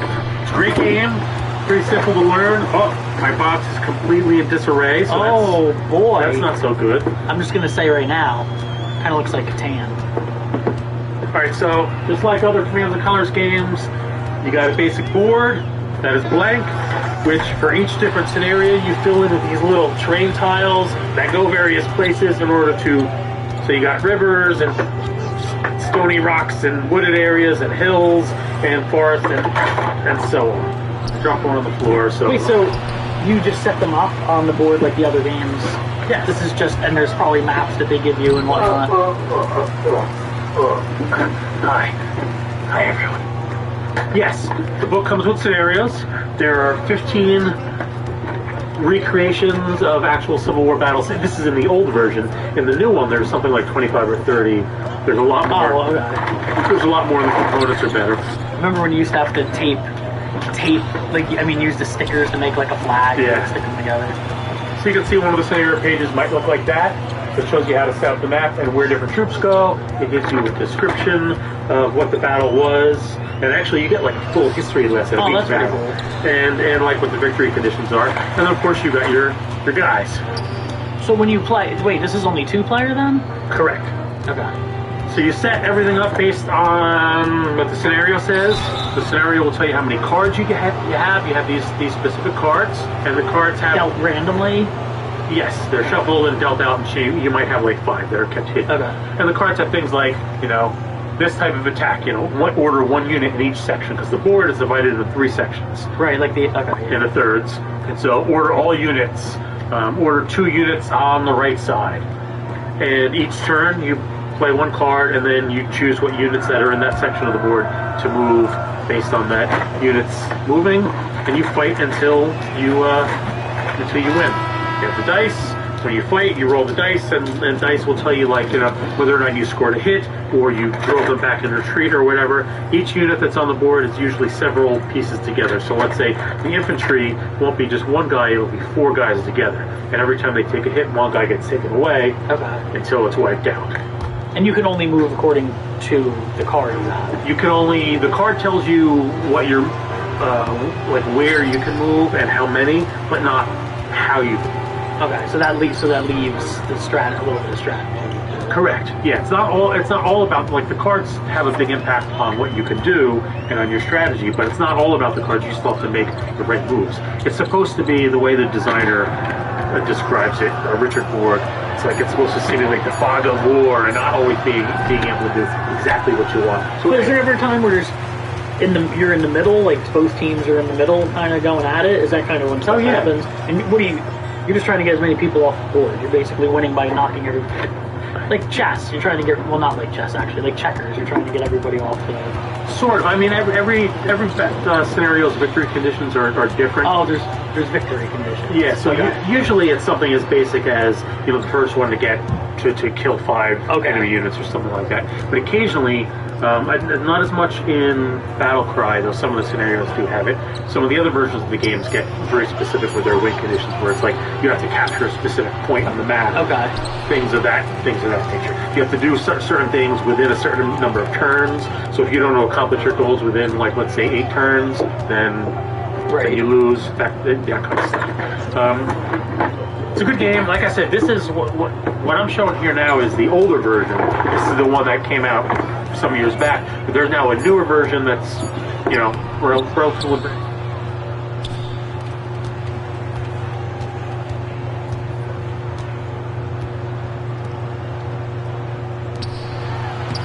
Did you start using Instagram, TikTok, Facebook, Snapchat, or YouTube when you were between 8 and 18?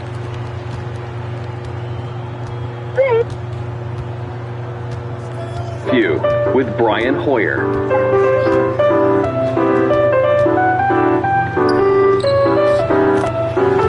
Hi, welcome to another Dice Tower board game review. I'm Turner, and this is... Hooch? What? Correct, Hooch. Well played, sir. Actually, I'm Brian, and this is... Patrick Hoyer, the man who's usually behind the camera. This week, we're going to be reviewing Battle Cry by Richard Borg, and this is significant. I'm Brian, and this is... Patrick Hoyer, the man who's usually behind the camera. This week, we're going to be reviewing Battle Cry by Richard Borg, and it's a significant game because he went on to design Memoir 44, which is a World War II update of the Civil War game. He made Battle Lore, a fantasy retheming, and basically the mechanics he created for Battle Cry have been used in many other award-winning and very popular board games. Now, the version that we're going to be reviewing, because there have been several versions since it's originally been released, is the version that was created for the 150th Civil War anniversary. So this is the anniversary edition, not of the game itself, but of the actual Civil War. Now, how does the game play? What do the pieces look like? Well, let's pop it up into the box and find out. What you see in front of you right now is the component tray from the box itself, and also the rule books that come with it. I'm going to start with the component tray very quickly first. First of all, one of the big selling points of this game, to me at least, is the miniatures it comes with. Now, the miniatures are not pre-painted, but they are fairly detailed, and we have miniatures representing units from both the Confederate and the Union side of the conflict. And in both of those, we have units representing cannon and cavalry, and of course, foot soldiers as well. So it is really well designed, and it helps you really visualize what's going on during the game, and it really pulls you in. Also in this tray itself, you notice that there are train tiles. Now, the map that comes with is very well detailed. That's one of the things I really love about this game, is the map itself is graphically well designed. But to increase its usability and to allow you to recreate some of the great battles of the Civil War, it comes with train tiles that you can use to set up and so that you can play through some of the great skirmishes that occurred in history. Also, we have the 8 dice that are included that are the combat dice, which will help you determine who receives casualties and wounds during battle. The command deck, which gives a little bit of a randomness to the game, which is a problem that I'll talk about a little bit later, but it does give it a little more balance to both sides. There's also the color or the flag tokens. Now, this is the object of the game. The object of the game will be to see which side can collect the most flag or color tokens from the opposing military. And whoever does that, of course, will win the overall game.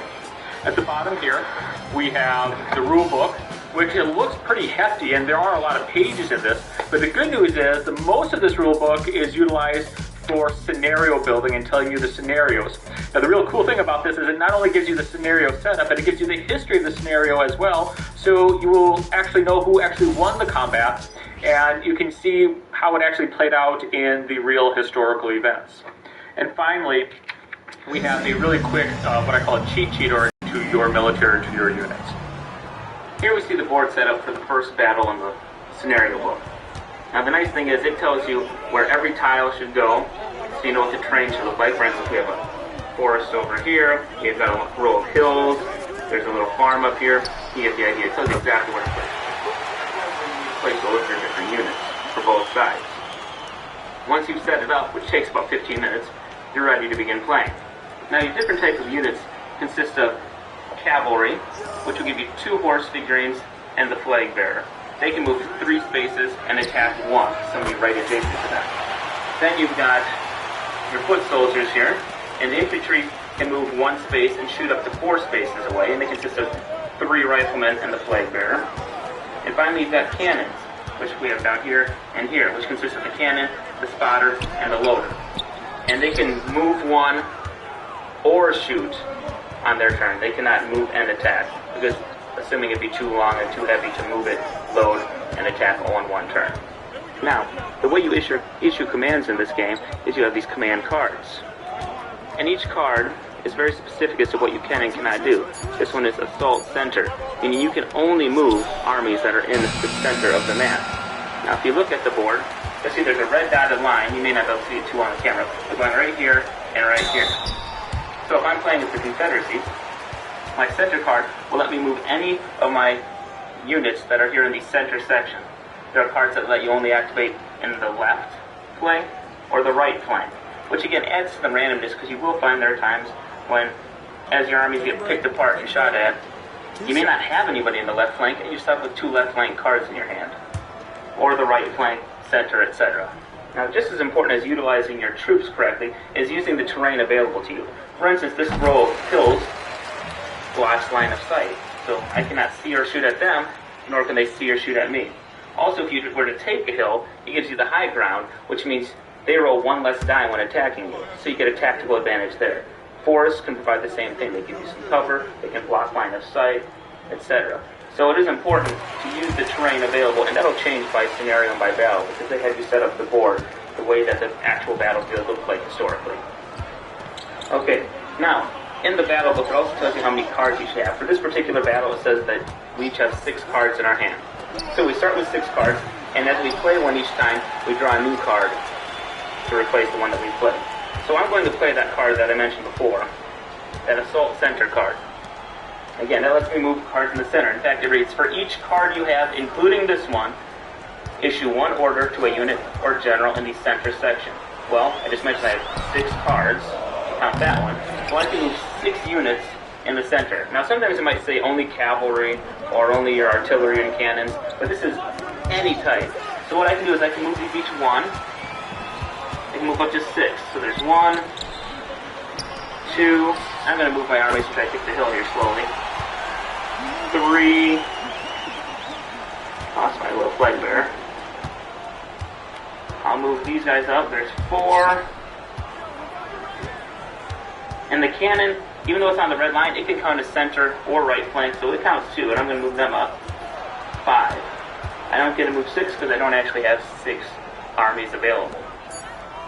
Okay, so it's my turn now. It's time for the Union to act according to the book. The Confederates went first.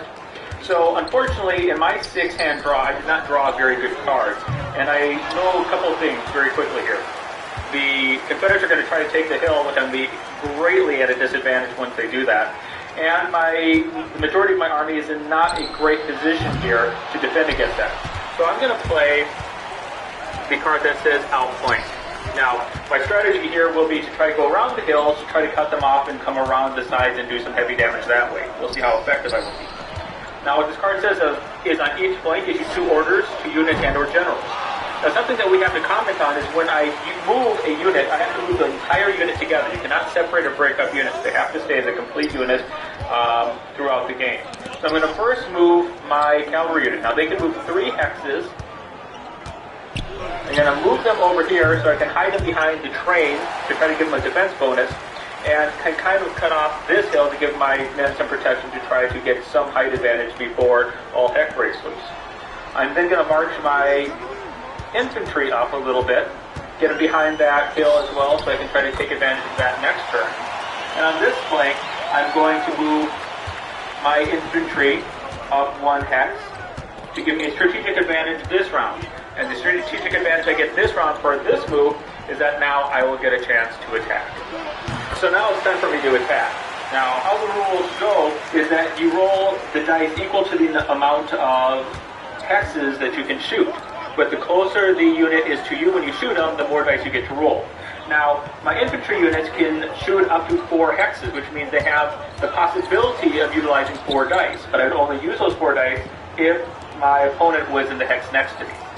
If they're 2 away, that's 3 dice. 3 away, that's 2 dice. And finally, they're 4 hexes away, which is the maximum length of my range, which means I only can roll 1 dice. Now, in order to hit the unit that I am aiming at, we use those special dice that it comes with, and if you notice, the special dice that it comes with different symbols on each of the sides. Now, the unit that you're attacking is a symbol that you must roll. So I only get to roll 1 dice, and my goal is I want to roll the cannon. Now, I do have a second chance, in that if you roll the sabers, it's an automatic hit no matter what that you are aiming for. And finally, if I roll a flag, well, this means I rout the enemy, and I'm going to push the enemy back 1 hex. So let's see what I roll. Again, I want to roll a cannon, a saber, or if all else fails, I'll take a flag. Now, both these units are in range, so they will both take a chance to attack. So I'm going to roll the first dice, and the first dice comes out infantry. Not what I was hoping for. So they miss. Let me try my second unit. and they roll a cavalry. Well, needless to say, this is pretty much a wash for me. My opponent now has the possibility of getting a great advantage, and we can see if I survive much longer. Okay, so now it's back to me, and I have another card to move up the center here. So attack center, issue 3 orders to units and or generals in the center section. Well, I'm going to take these builds. 1, 2, 3. You do all of your movement first, and then you get to attack. And as we mentioned before, they can shoot 4 spaces. 1, 2, 3, 4. Sure enough, all 3 of my units are within striking distance. And so I'll go on and do an attack. So to speed things up, we did our dice roll off camera here. So these gentlemen here attacked 1, 2, 3, 4. They only were able to roll 1 die, but they did get an infantry. So I take 1. The flag is always the last one you take. You leave the flag on there until the very end, to the last piece to die. These guys went 1, 2, 3, 4. They rolled the cavalry. They were shooting at infantry. It's a miss. And these guys decided to shoot 1, 2, 3. They went at the cavalry because they're closer. They could roll 2 dice that way. So again, it'd be 4, 3, 2 dice. They rolled a cavalry. I take 1 of the pieces. And a flag, which would push them back away from me, forcing them to retreat. And the game goes on in such fashion. Now, the win mark is really dependent on each scenario. Now, the scenario that we're playing right now is capturing the flags, and whoever wins 6 flags or captures 6 flags of the opposing army will win the game. Now, not all scenarios are like that. Some scenarios have objectives that you need to meet, maybe capture a specific point or hold a specific point. But once you meet those conditions, the game ends, and whoever's met those conditions wins the game. Okay, so now the pros and cons. I'll start with the pros. The pros would be excellent artwork from the box cover to the board itself. High quality.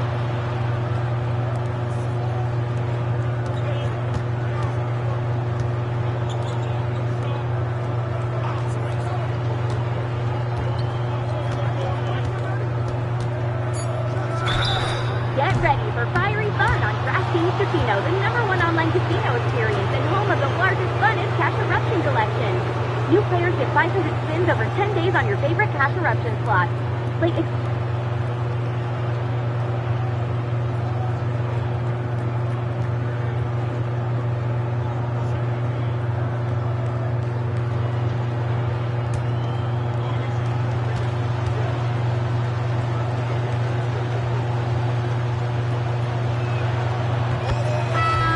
Oh my God. Oh my God.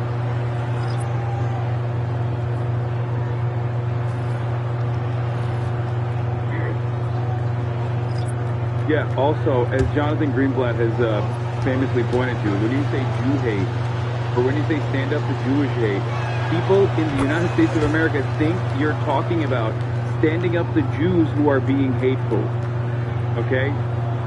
Which makes this even funnier.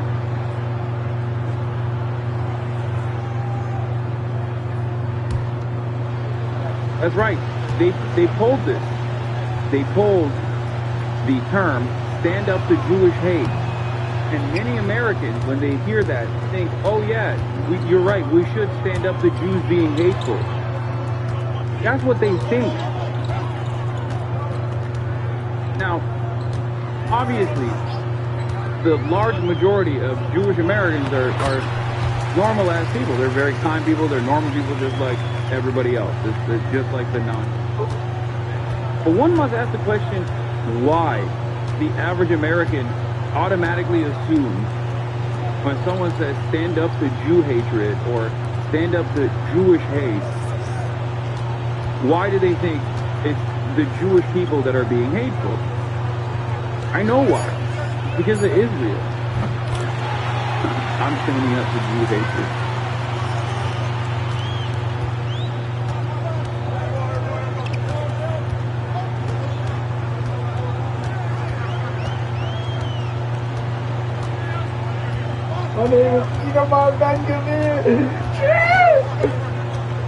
Not the application stop. No.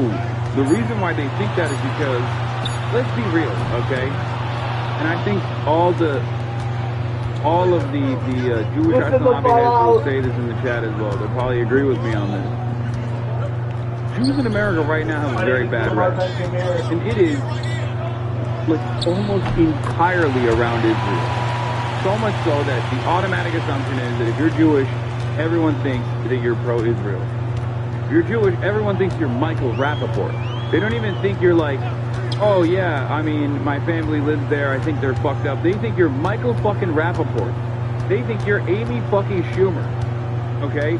They literally go, oh, Star of David, Amy Schumer. That's it. That's it. It's very hard to come back from that marketing. And I'm going to tell you right now, this kind of shit is not the way to come back from that marketing. The best way to come back from that marketing is to, you know, hype up groups like Jewish Voice for Peace, which Robert Kraft is never going to do because Robert Kraft hates those Jews. Like, all of the super ultra-Zionist, like, super pro-Israel Jewish people despise anti-Zionist Jews. Almost as much as they despise anti-Zionist non-Jews. Maybe sometimes even more than they despise anti-Zionist non-Jews, because it's like it's almost seen as like a race traitor. You know what I mean?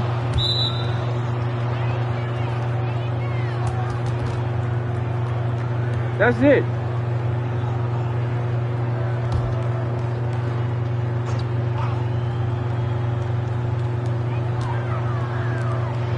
This kind of ad campaign, I'm saying this as somewhat of a warning, I guess, as someone from a Muslim background living in the United States of America, okay? Heed my warning. This kind of ad campaign makes you look like you are whining, okay? The average person does not think about the anti-Semitism numbers increasing and exploding exponentially. The average American thinks about Jews in positions of power, okay? And for the longest time, a lot of the Americans that thought about Jews in powerful places did not consider that to be like a negative thing. Sure, it was strange for them, I guess, but for the most part, they were like, oh, Hollywood's run by Jews, it's awesome, they make great TV shows, right? Like, that was the attitude, okay? The dramatic attitude shift around Israel has caused a lot of people to second guess the notion of Jews in powerful places. Okay, this is why I always said, for the longest time there was like this nascent, somewhat anti-Semitic notion, even though it's not an anti-Semitic notion if you have no problem with it, you know, at the end of the day, that, you know, Jews are overrepresented in Hollywood and all these other places, right? Yes, I said second guess. Shut the fuck up. Suck my dick.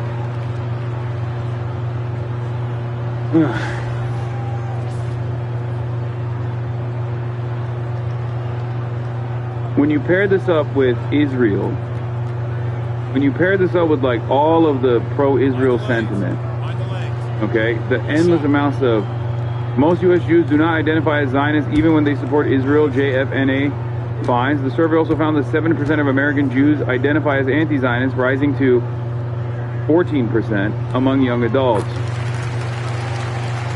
Only 1/3 of American Jews say they identify as Zionists, even according to a new survey. Oh God, 9 out of 10.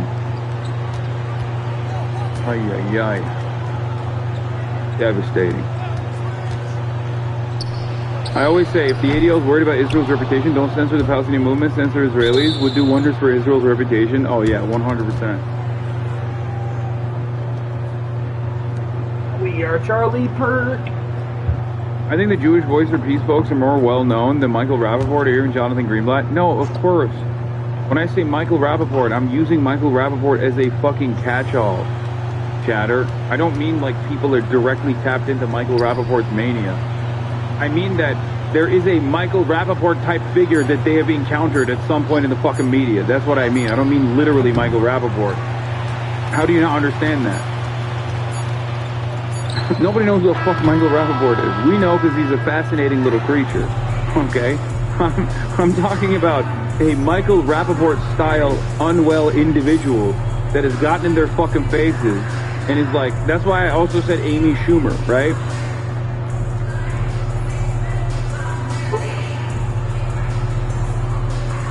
You can tell this was financed by billionaires, not what school-age anti-Semitism looks like in 2026.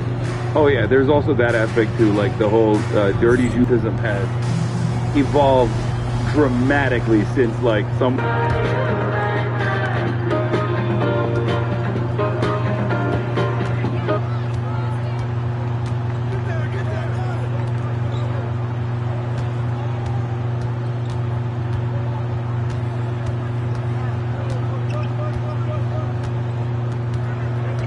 That is not a thing, Hassan. It is mostly online. What do you mean?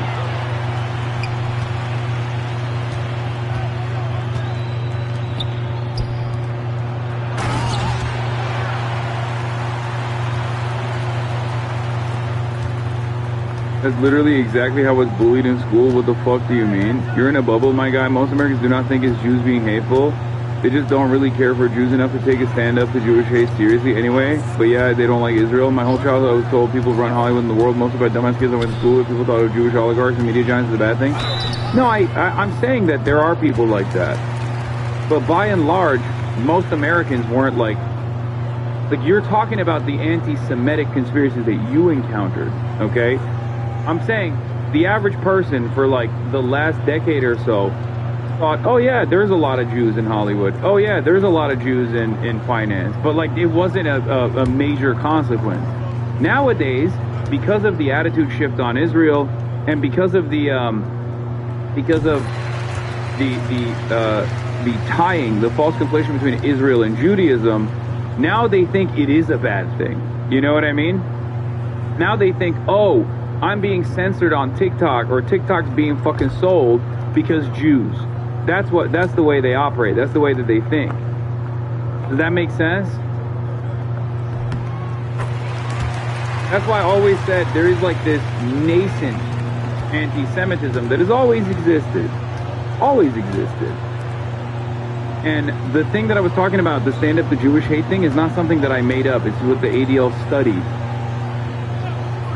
They literally ran the numbers on Jew hatred and its efficacy as a way to combat anti-Semitism. And not only did they find that this wasn't a good way to talk about like anti-Semitism, okay, that it was actually unhelpful because the poll results found out that the average person, when they think about standing up to Jewish hate, they don't think about like fighting against anti-Semitism. They think the reference is actually Jewish people being hateful. Jonathan Greenblatt talked about it. They ran the study. Yeah, it makes sense, but I experience anti-Semitism all the time, and I say most Jews do too. It's a super subtle thing, but I'm definitely anti-Israel. The only Jew I know that is.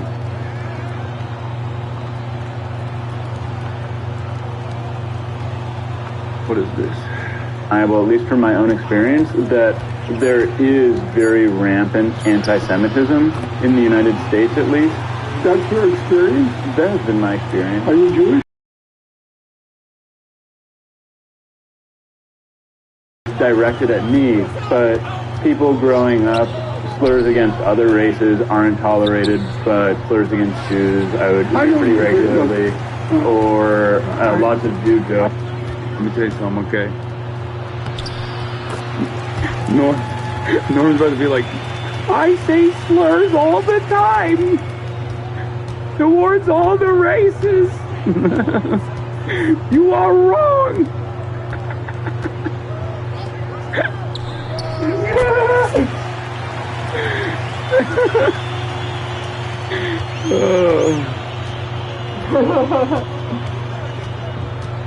I don't know if I agree with this guy being like slurs against other races are not tolerated as opposed to slurs against Jews.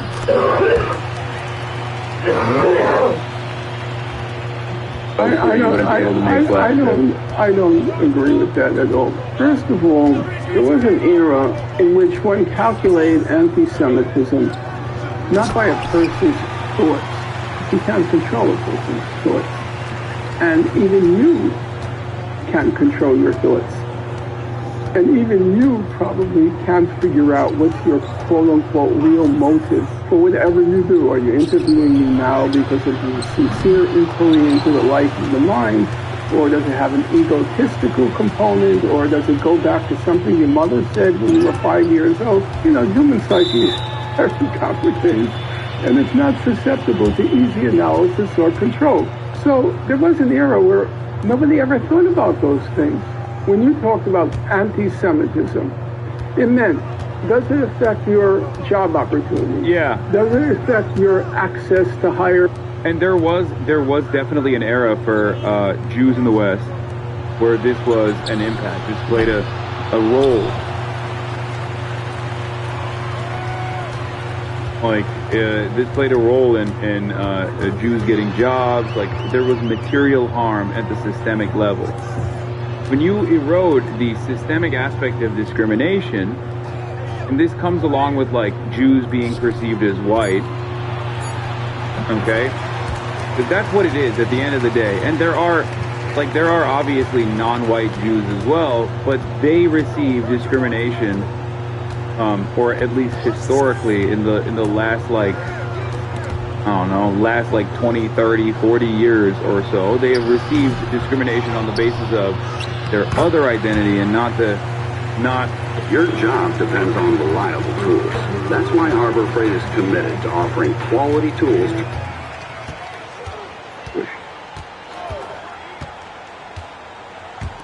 Certain institutions of higher education. Does it affect where you're going to live? Does it affect negatively your interactions with the law? That's what anti-Semitism is. Yeah. They were quantifiable, palpable, lucid expressions of this phobia, whatever you want to call anti-Semitism, okay? By that reckoning, can you name me a place in the United States where a Jew would have trouble purchasing a home or renting an apartment? Name me one place. I'd be curious. Can you name me one university, one college, one, in the whole United States, where a Jew would have trouble getting in because he or she was Jewish? One. Can you name me one profession? Is the medical? Like, the same could even be said for the Irish. Like, the same could be said for Italians. Like, there was a historic period of time when Irish and Italian people were discriminated against on the basis of their ethnic background or the basis of their nationality. And then they were basically bracketed under the white category, right? And the same goes for Jews in general. There's still more discrimination towards Jews as a historically marginalized identity than, like, Italians and the Irish. So even in contemporary examples, like, there's still a more resilient form of discrimination that is specifically directed towards Jews because of because of the historical impact of anti-Semitism and how anti-Semitism is the canary in the coal mine of fascism, how, like, Jews being singled out has led to genuine pogroms and the Holocaust as well. So it's more complicated than that, right? Like, I'm not saying it's the same as, like, okay, Jews are just like the Irish, they're white now. It's not, it's not like the same marginalization. There is a little bit of a difference there. But when you compare it to, like, black people, historically and in contemporary society, like, that's when you develop a better understanding of, like, systemic discrimination versus hurting someone's feelings or being rude to them and, like, being scary to them, right? So the Stand Up That Jew Hatred ad has this impact of basically neutralizing all of that, or just, like, equalizing all of those different forms of racism, and it robs the systemic component of its significance. Okay? And for the outside world looking in, right, for non-Jewish people in general, when they see stuff like that, especially if they're, like, from a Latino background and they're seeing all this ICE raids and shit like that, or black people, right? they see, or Muslim people, they see stuff like this and they go, come on, dude, like, really? Like, this is crazy. Jews, by and large, should be proud of the accomplishments. Like, American Jews should be proud of their accomplishments. Western Jews should be proud of their accomplishments. There's nothing wrong with that. Wonderful. Spectacular. Okay? You overcame great odds. This is true. Right? But part of the reason why, like, after all of those accomplishments, part of the reason why, like, these words ring hollow is because it comes across like there is, it comes across like the only form of discrimination that impacts people is the personal, like, person-to-person bullying and hatred and harassment that you receive, when clearly the more consequential aspect of racism, the more impactful aspect of racism is one that pertains to the material at the systematic level. You know?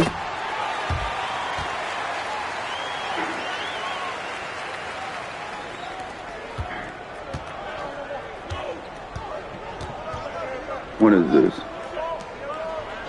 But yeah, most Americans think the height of racism is just saying a slur word and not denying housing applications or loans. That's why they equate so much of the types of oppression. Exactly, that's why I said white hands touch this. Jews are more privileged than WASP in American society? Okay, brother, you are fucking insane if you think that. That's borderline white supremacy. Like, the level of delusion that you're on if you say that, there is no group of people that are more privileged in American society than WASPs. WASPs built this country. What the fuck are you talking about, dude? This is a white Anglo-Saxon Protestant nation. Are you fucking crazy? That is insane, okay? Especially because, at least with Jews, you can point to real systemic discrimination against Jews on the basis of their Jewish identity and their religion at, you know, throughout a long period of time.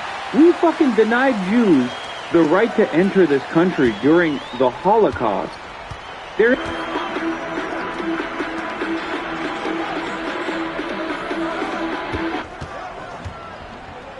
WASPs were discriminated against. This is a WASP country. That is fucking delusional. Okay? That's crazy. That is so ahistorical. That is so unbelievably ahistorical to say. That is crazy to me. You could say, like, you can't even say that about Catholics in general, but, like, at least if you said Catholics, it would be a little bit more believable. You know what I mean? Like, what are you talking about? There has never been a moment in this country where white Anglo-Saxon Protestants were discriminated against on the basis of being white and Anglo-Saxon and Protestant. Also, yeah, every fucking president is a white Anglo-Saxon Protestant. Almost every single president. We've had 2 Catholic presidents, 0 Jews, 1 black president. Almost every other president.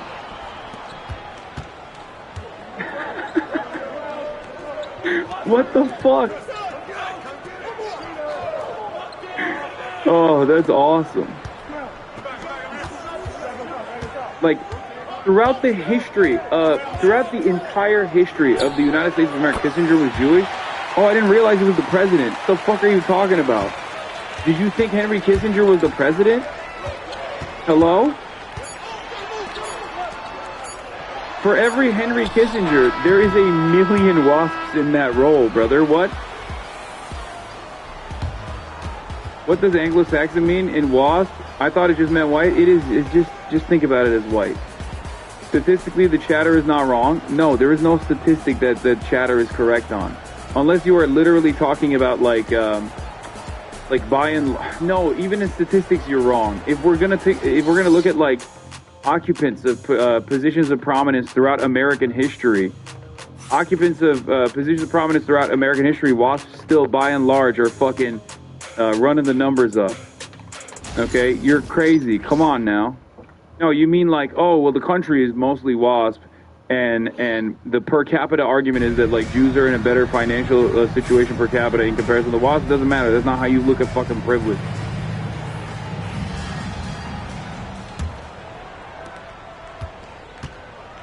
Like, you can find one metric to game it out, but it doesn't fucking, it doesn't change anything. You know what I mean?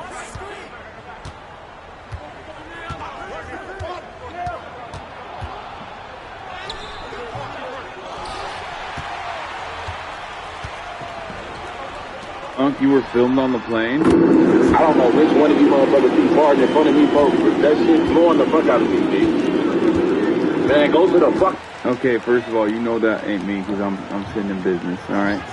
My pretty ass is sitting in business class. Okay? Come on now.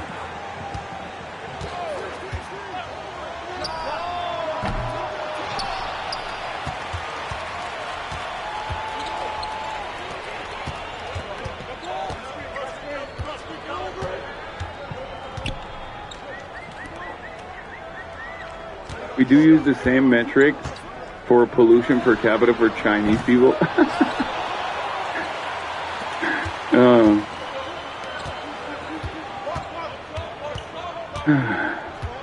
Anyway.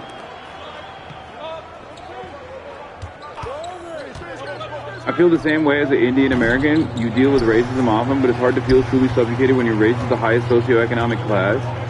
I mean, I go so far as to say that, like, Indian Americans are still denied job opportunities at a fucking higher rate on the basis of being Indian and therefore brown than Jewish Americans do. But I see the point that you're making. Okay? Like, that's more valid for Indian Americans than it is for Jewish Americans if we're talking about systemic racism. Systemic racism impacts Indian Americans because of, on the basis of just not being seen as like fully American. Jews by and large in the United States of America are white. They're a part of they're a subcategory of white. That's just the reality. This is precisely the reason why they don't experience the same level of systemic racism that other people do. Okay? That's it. It's that simple. Sometimes it's that simple. American racism is not super complex, okay? That's why I separate American racism from European racism, or American anti-Semitism from European anti-Semitism. European anti-Semitism requires a tremendous amount of reading, for example. Americans are illiterate. They're too illiterate to be Euro-style anti-Semites, okay?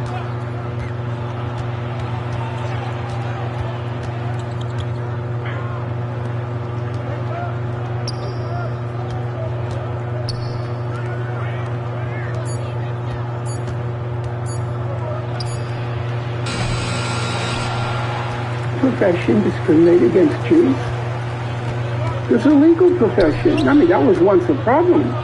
That's why Jewish law firms were created, because they couldn't get into these white Jew WASP law firms. Does that exist anymore? It's just completely and totally... I mean, low-key, like, part of the reason why there's Jews that are dominant in the field of law and in Hollywood is part of the historic discrimination that they experienced elsewhere. Like,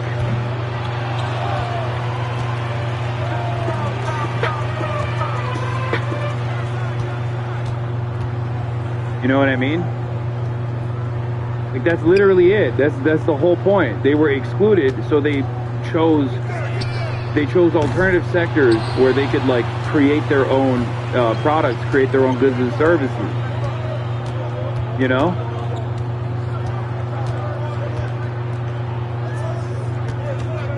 So that's what I mean when I talk about like systemic discrimination. And because the overall like domineering attitude is that Jews are doing all right in general, you know what I mean? Like that's what Americans think. They're doing all right in general. When this kind of conversation takes place, most Americans think any kind of instance of reminding people that racism exists is frustrating for them. But it's doubly frustrating when it's a subgroup that is a part of the white group in general in the eyes of many people, and on top of that has the association with like being financially successful to begin with. So they go extra fucking, they get extra annoyed when they see this. Because remember, Americans, by and large, get mad when black people talk about the very real systemic discrimination that they face. They go, shut the fuck up, you're out of your mind. Oh, just pick yourself up by your fucking bootstraps. But when it's a Jewish person doing it, they'll be like, what the fuck are you saying? Because in the mind of like a dude living in a fucking trailer park, they think every Jewish person is... Check on them.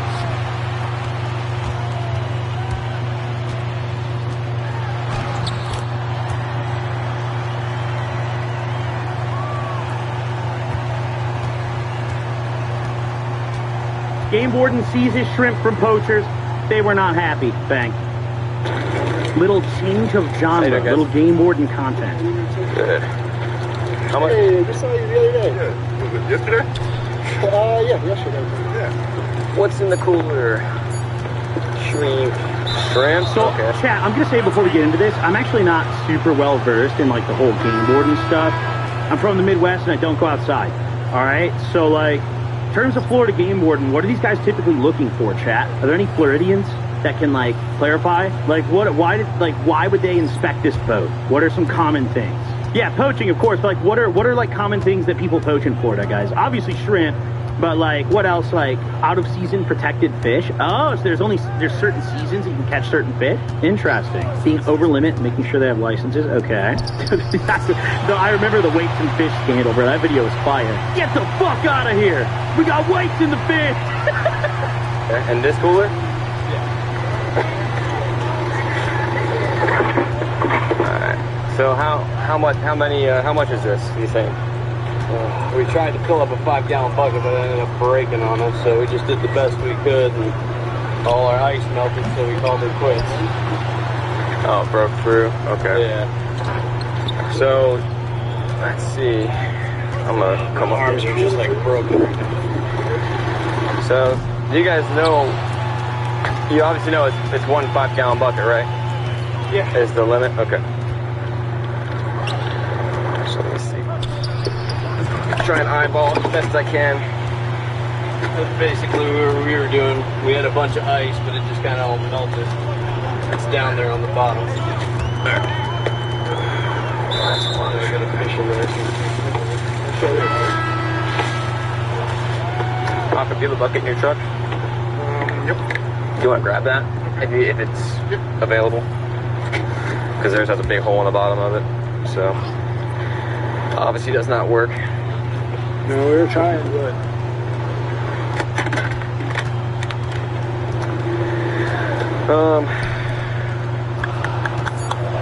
You saw your license? When's in that? Alright, that's fine. No, you're fine, thank you. Alright. Is that his truck? Yeah, that's Robbie. Alright, so what I'm going to do is he's going to come back with a bucket, and I'm going to just fill it up, alright? If you're a tiny bit over, I got some wiggle room, but it could be, we'll see. It's obviously hard to gauge inside of... That's why we were... Yeah, I can see it's obviously broken, so you... Literally, my hands are hurting because they're all stacked. Yeah, I tried a couple times. Yeah. So we'll see. If it's close, if it's like a little bit over, it's fine. I understand. I don't really care about that. But if you got like 2 buckets full, kind of a problem. You know what I mean? If we were separate? It's 1 bucket per vessel. So you're both on the vessel, right? I gotcha. Yeah. So if you guys, you know what I mean? They caught all the shrimp in the ocean. They caught every shrimp.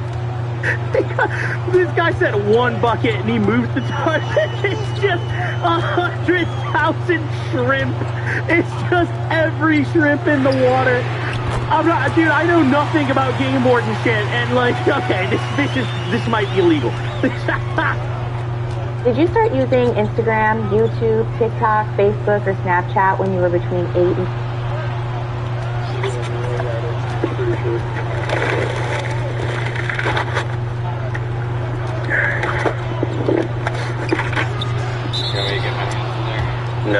The bottom broken out of the white bucket? Yeah, that's why they can't use it. But what I'll do, yeah, that's what I'm gonna do. No, that's fine.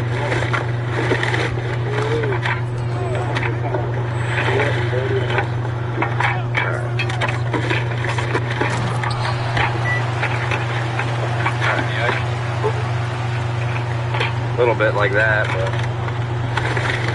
there you go. Let's say that's your 5-gallon bucket. Do you think there's another 5-gallon bucket in there? Probably. A half one? Probably more. So, alright. You may go grab another bucket? It's probably a little more. Hold on, can we get the shot of the inside again? It's probably a little more, sir. He's got 100,000 dead shrimp in the boat. Look at You have another one? He's got 100. It doesn't matter at this point, it's way over.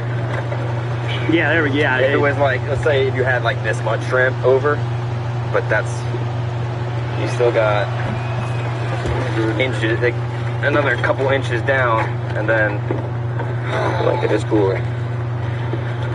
Alright, so I'll grab both of your IDs.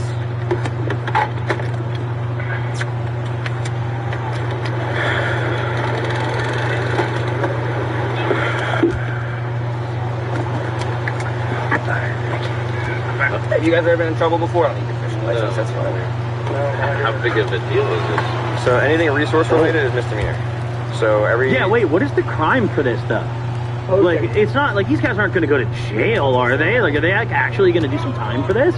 Or I'd imagine it's just big fines, right? Fish, bag limit, size limit. I'll see, but give me a few minutes, alright? I'll go back to my truck. Fine and revoke license. All right, something tells me these two gentlemen don't have a license. I'm going to go out on a limb. I don't think these two have a license. It's just you two on board, right? That's it? Just you two? Okay. It was just us with 2 nets for like 3 hours. So, yeah. Well, I didn't think we were doing that crazy. Yeah. We came out here just after dark, you know? Yeah. Not good, yeah. I bought stuff and I'll talk to you later. I'll be back, right? Way more. Probably 2.5, 3 buckets worth of shrimp. Austin's gonna go fill another bucket just to prove. Is that a black bucket? He has 2 black buckets. Might have disappeared. Since there's only 2 out of 3. You want to? Yeah, if you want to just fill it up, I want to see how many buckets they have. So probably around 2.5 buckets, almost 3.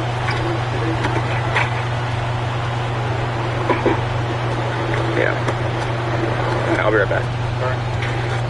Yeah, it's easily, it's 2 full buckets and maybe a half. So. What? They both get the same charge then. Yeah. Yeah, what? Hold on, I'm Googling this. Okay. It's the same citation for the same thing. Alright. This I'm putting out now is a property receipt because we have to take... I literally just found the Florida statute for this. Okay. Oh, God, wait, this is the whole Florida statute page. Wait, never mind. We'll just read Google. Overfishing shrimp in Florida causes severe ecological damage. My face is covering it, sorry. Key consequences include, okay, I don't give a fuck, legal consequences. Here we go. Fines, gear seizure, and criminal charges only potentially. Okay. This might be a bit controversial because on one hand it's like, is this that bad of a crime? No. But also I like the game warden's position in law. Like, this is a kind of cop I actually really respect. I think, like, environmental preservation is a very important thing. And, like, should some of these guys maybe do a little jail time? Yeah, maybe, dude. I think so. Like, I don't know if fines are enough to deter them, because you got to think, like, dude, these guys are probably going out and doing this at least once a week. And they're not taking all those shrimp home to eat. They definitely make money and just pay the fines doing this shit, you know? They're not eating all these shrimp. It's like, I don't know, man. I think maybe they should get a little more than just a ticket. The shrimp as evidence. Yeah, because you can't take a little.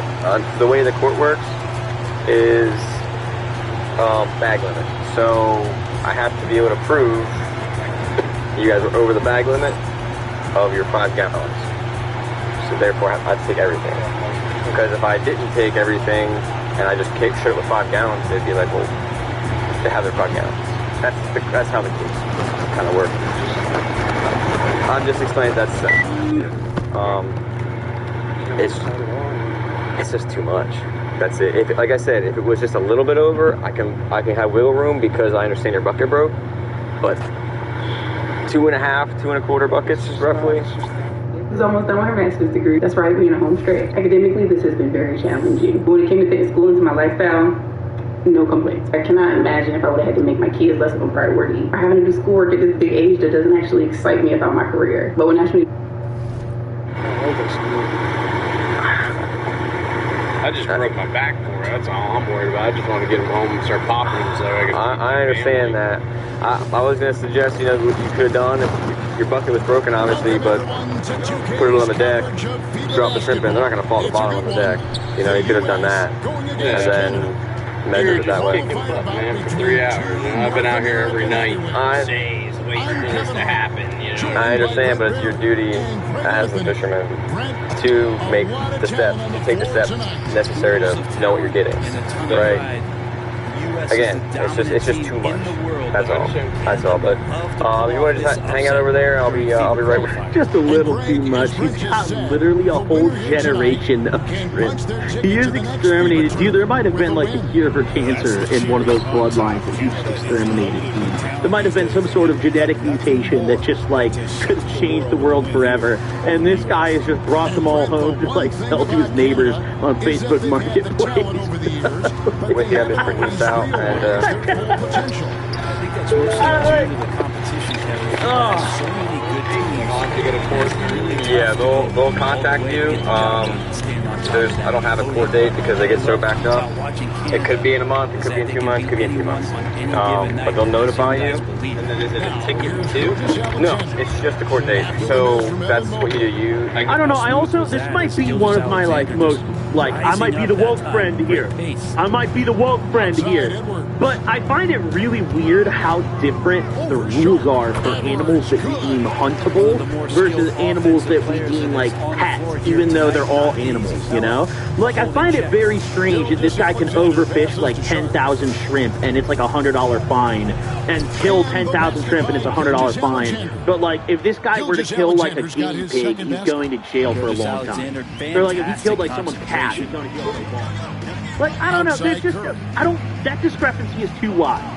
Do I think that, like, this guy should be doing years in prison? No. But, like, I don't know. I think there's just a weird, the gap between is too big. Go there and explain myself. You show up, you can hire an attorney if you'd like. You can go there by yourself. A judge makes a decision. Okay. They determine it's no more than $500. A fine. They can fine you anywhere from $1 to $500. So it just depends. Like, I don't know. Maybe I'm too woke, dude. Maybe I'm too shrimp. I don't know. Too much shit. Usually, I'll be honest with you, they're not super hard hitting. I've had people with crazy fish cases and stuff like that, but a lot of the time, and this is not like a guarantee, but a lot of times to do, it's called but if he was a commercial fishery, he could catch as many shrimp as he wanted, as long as you pay off the government, you can do whatever. Yeah, but I think there's limits on that too, right? And there's also a limit to how many commercial shrimp fishermen they're allowing to begin with. You know, I don't think like, I don't know. It's a weird crime. It's a very weird category of crime. Like, the punishments are too little, but then what is justified? You know, I mean, you could sit there and talk about it all day. You know, vacation with hell, which basically means like you're not guilty but you're gonna pay a fine. Yeah. Now, if usually I what they do. acted like one of them other kids and just said I was on the dock and he picked me up, and we had a bucket apiece, we were a little over. It's about Vestal. Because it seems they didn't do this on purpose. All right, but none of these guys in any of these clips are ever going to be like, I know I'm over the limit, sir. I fucking love shrimp. I sell triple the limit every day. Like, you know, obviously I was going to be like, I didn't know, I'm sorry, you know. And he, you know, on the boat, separate, but because it's all on the boat. So you think any of these guys are just going to fucking just maul the cop? Alexander's got 7 points. So that worked for somebody else. More often than not, Gilgis Oh, he did? Alexander would pass on that shot. Where? There you go. Kid with his dad, he started arguing, saying he had pictures of himself on the dock. And then he just like, you know, gets away. I'm not sure about that, but I didn't stop that. Caught up in the bravado of someone scoring on you and you wanting So to there's even yours, score. it's your copy. Unfortunately, It's he your couldn't copy. answer back. Just a little ticket. So, because Suppose these guys are going to take those tickets home, they're going to read the dollar amount, and they're going to know exactly how many buckets of shrimp they need to overfish to pay off that ticket, and they're going to do it tomorrow. I'm going to give this to you because it's your boat. That's just the property receipt. 6-point game. Okay. And what I Good and Curry gets the assist. essentially, yeah. We freeze it, yes. I'm going to bring it to the office. Interesting. So, that's up to the judge, though, if they decide to do that, okay? But we freeze it all. They freeze all the evidence? I never thought about how they store the evidence. Imagine how many fat freezers they had full of shrimp and fish and shit. Oh, I hope they donate it or something. I don't know. I hope they do something with it. National teams tend to have multiple players who can switch and guard different positions. The NBA has followed that suit in this tournament.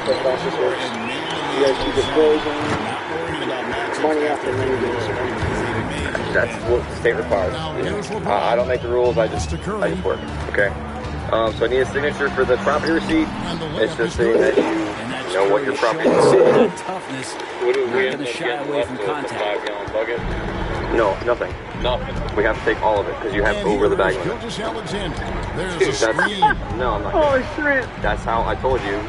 We had to put the bag limit, and that's what the court requires us to do. If I could take a picture and throw out one bucket and let you keep a bucket, I would, but I can't do that. I call in somebody with overwaters, and he gets caught with overwaters, and they take just a couple. I can't leave him his. I can't. Listen, I can't speak for other officers. I can't speak for if someone does something wrong. But hold on, I need signatures for the citations, all right? So this You give is. Curry a point-blank shot. That's just too This is for you, Mark. Nah, that's got to be the craziest blue balls ever for a Florida man, dude.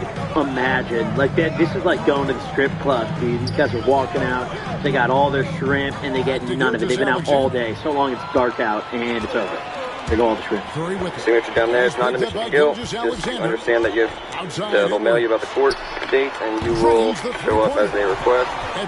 And the same thing for you. Just need a signature at the bottom right there. For Edwards' confidence, All right. wanting to keep hitting from downtown. Yeah, when they give you, they'll mail you or call you. Officer Pepper. Yes, sir. It's on the citation. Here's Gilgis Alexander, and it's LeBron James with the rebound. I'm sorry. Listen, I'm doing my job. This is what I'm hired to do. If I caught anybody else with over 10 gallons of shrimp, I stopped that kid. Screen on McCollum. I wasn't there. You guys are good to go? Yeah, I don't know how you All right, be defend safe. LeBron in the screen and roll because You too. No, they're looking like they're about to go right down. and into any gap available. They're going out When right it now. comes to NBA players born outside the United States, Early turning right back around. Oh, what do you got? Meter Charge for harvesting over the legal limit of shrimp. Bag limit? I'm always over the bag limit, baby. Hey now. Mark entered a 3-month misdemeanor diversion program, which he successfully completed, and the state dropped the charges. They got what? They got diversion program for shrimp poaching? What? What are you talking about? Nicholas pled no contest. His adjudication was withheld, and he was ordered to pay $299 in costs and fees. We making that back tomorrow, baby. Bring 20 buckets. We're making that shit back tomorrow. If you like this video and want to see more like it, subscribe to ArrestCam. No, that's free. Off the backboard. James dishes to Curry. In the 2000s era, aka my middle school era, everybody talked about shows on MTV. Whether it was Next, Date My Mom, Yo Mama, anything that was being talked about there. But as a kid without cable growing up, I didn't watch these shows and often didn't know much about them. But I would always be the person in the conversation going, yeah, man, I totally know what you're talking about, dude. But in reality, I missed out on a lot of those different types of shows back in the day. By the time I got to high school and my family did get cable, I assumed that it was too late to go back and watch all of these shows. I just never got around to them. Eventually, those shows got mentioned less and less, and I was able to talk about the stuff that was cool now. Like Farmville, or 8-Ball Pool on Miniclip. But now that I'm older and I see the state of it all, I go back to each of those shows with a curiosity and don't want to keep it to myself. So I'm going to watch the first episode of Pimp My Ride. Yes, the first episode ever. Now I'm going to let you guys in on a little secret. I have never watched these shows in full. I've only seen clips and pieces, so I was excited to see that this show had 5 seasons. 5. Now, Pimp My Ride is hosted by Exhibit, the rapper, meme, and NFL Street 2 character. You left your mark on the city for real. But let me tell you something. If you want to own the city, you got to get by me and my crew. So today I'm going to take a look at the Pimp My Ride pilot, and if this video does well, who knows? We might make it a series. Unfortunately, Superman Wyatt, I don't think it's possible to have any kind of affair. It's 1988 to Hot 2 Hijack. That's all about the game. First of all, that was the most 2004 name intro possible. And number 2, I was not expecting the intro to be him driving the car around town. It just threw me off. So today's customer is Wyatt, an 18-year-old, and we're talking about his Hi-Jet, which is a microvan. There are some shortage of things wrong with the car. Set him up. 2 words for you here. Duct tape. The door hinges from the house holding on the back door. Now, I've never seen this kind of whip before in my life, and neither, I don't think Exhibit has either.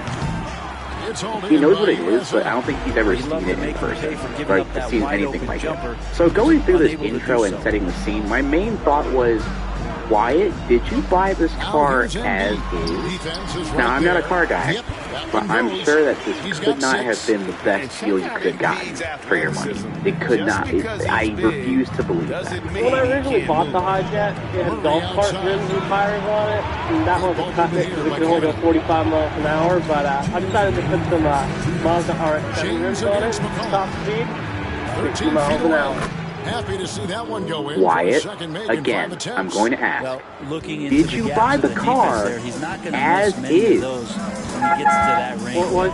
Once the door, now a piece of sheet metal with rivets and caulking around it. I picked up one of my friends. It was going to be his first ride in the Hi-Jet. Understandably, he was pretty excited about it. I thought the door opened out instead of sliding back, so just one big yank, the door came off in his hand. I'm going to be so real. If that happened to any one of my friend's cars at that age, I would assume it's my fault, and not the fact that Wyatt bought a shitty car. I'm sorry I broke your car, dude. That's what I would say. Here we have the interior, or rather lack thereof. There's a Wolf speaker, but do we have one? No. Is there a radio even? No. So no speaker or radio. So is my boy Wyatt driving that car in absolute silence? That might be the worst part about it all. If I was thinking about it. Murray giving you that effort. I don't like to drive any car in silence. Even when I like Uber and Lyft around, when the Uber is like, hey, what music do you want to play? Anything. Yes, play whatever you want.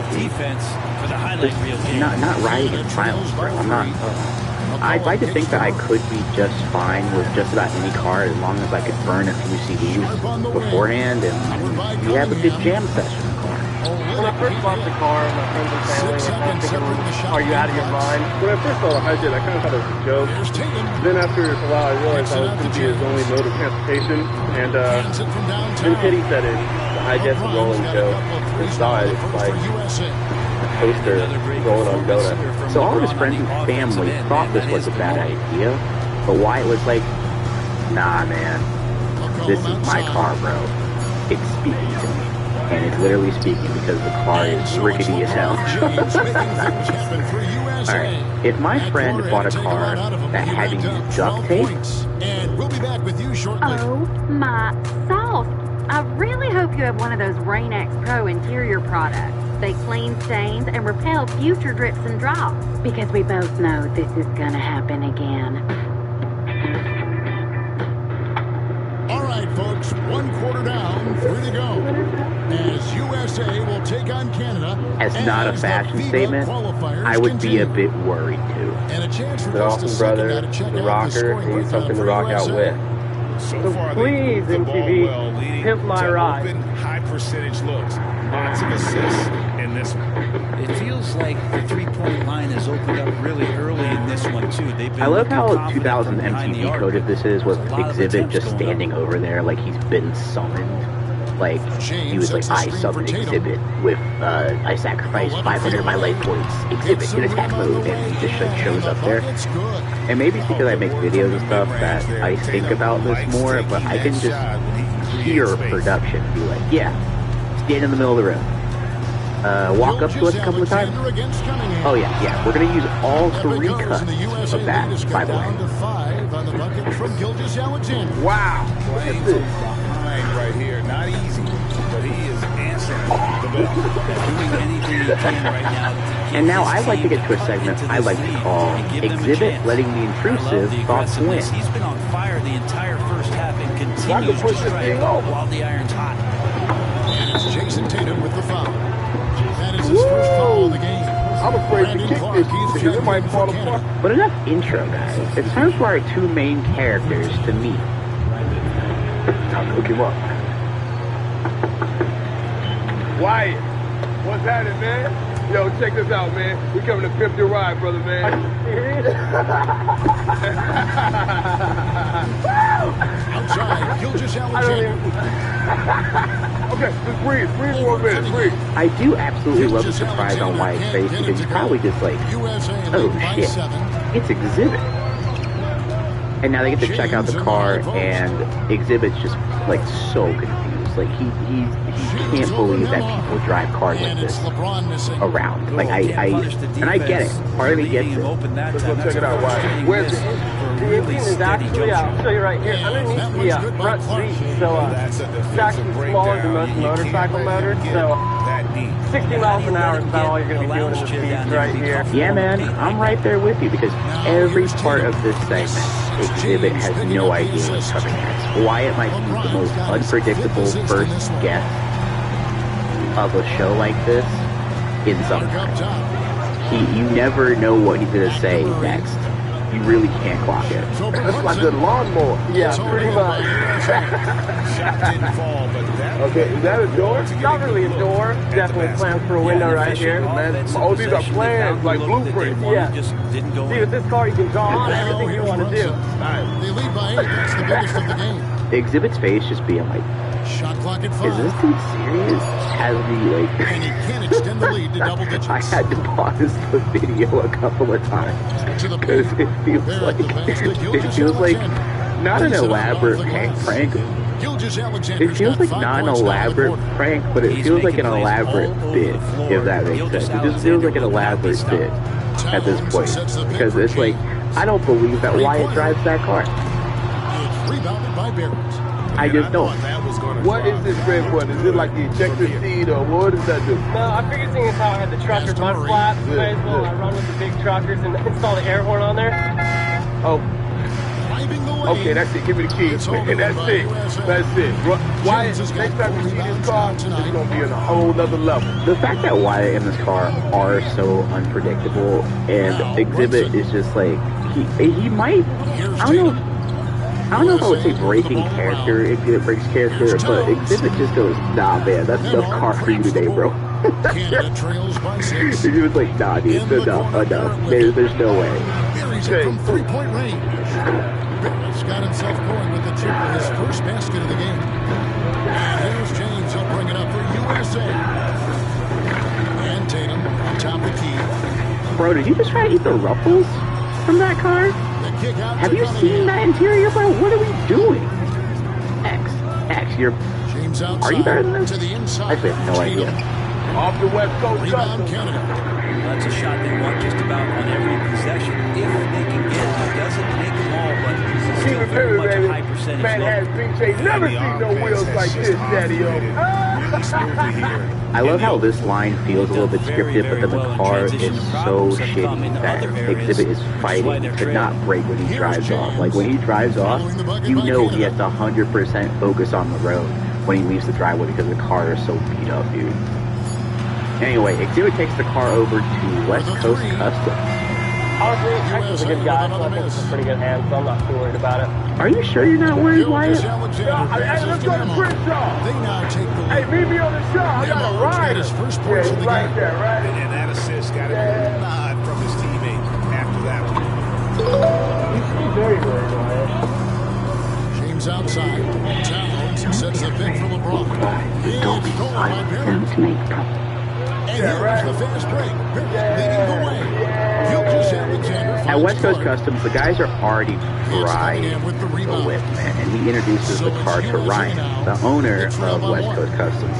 Alright, check this out, Ryan, man. I've never seen one of these before in my life. No, man, neither have I. I think there's like two in the U.S. So this is a 1988 Daihatsu Hijet, man. There's like 10 of them at West Coast Customs, but I love how all of them are completely unserious for the entire episode. It more looks like a golf cart.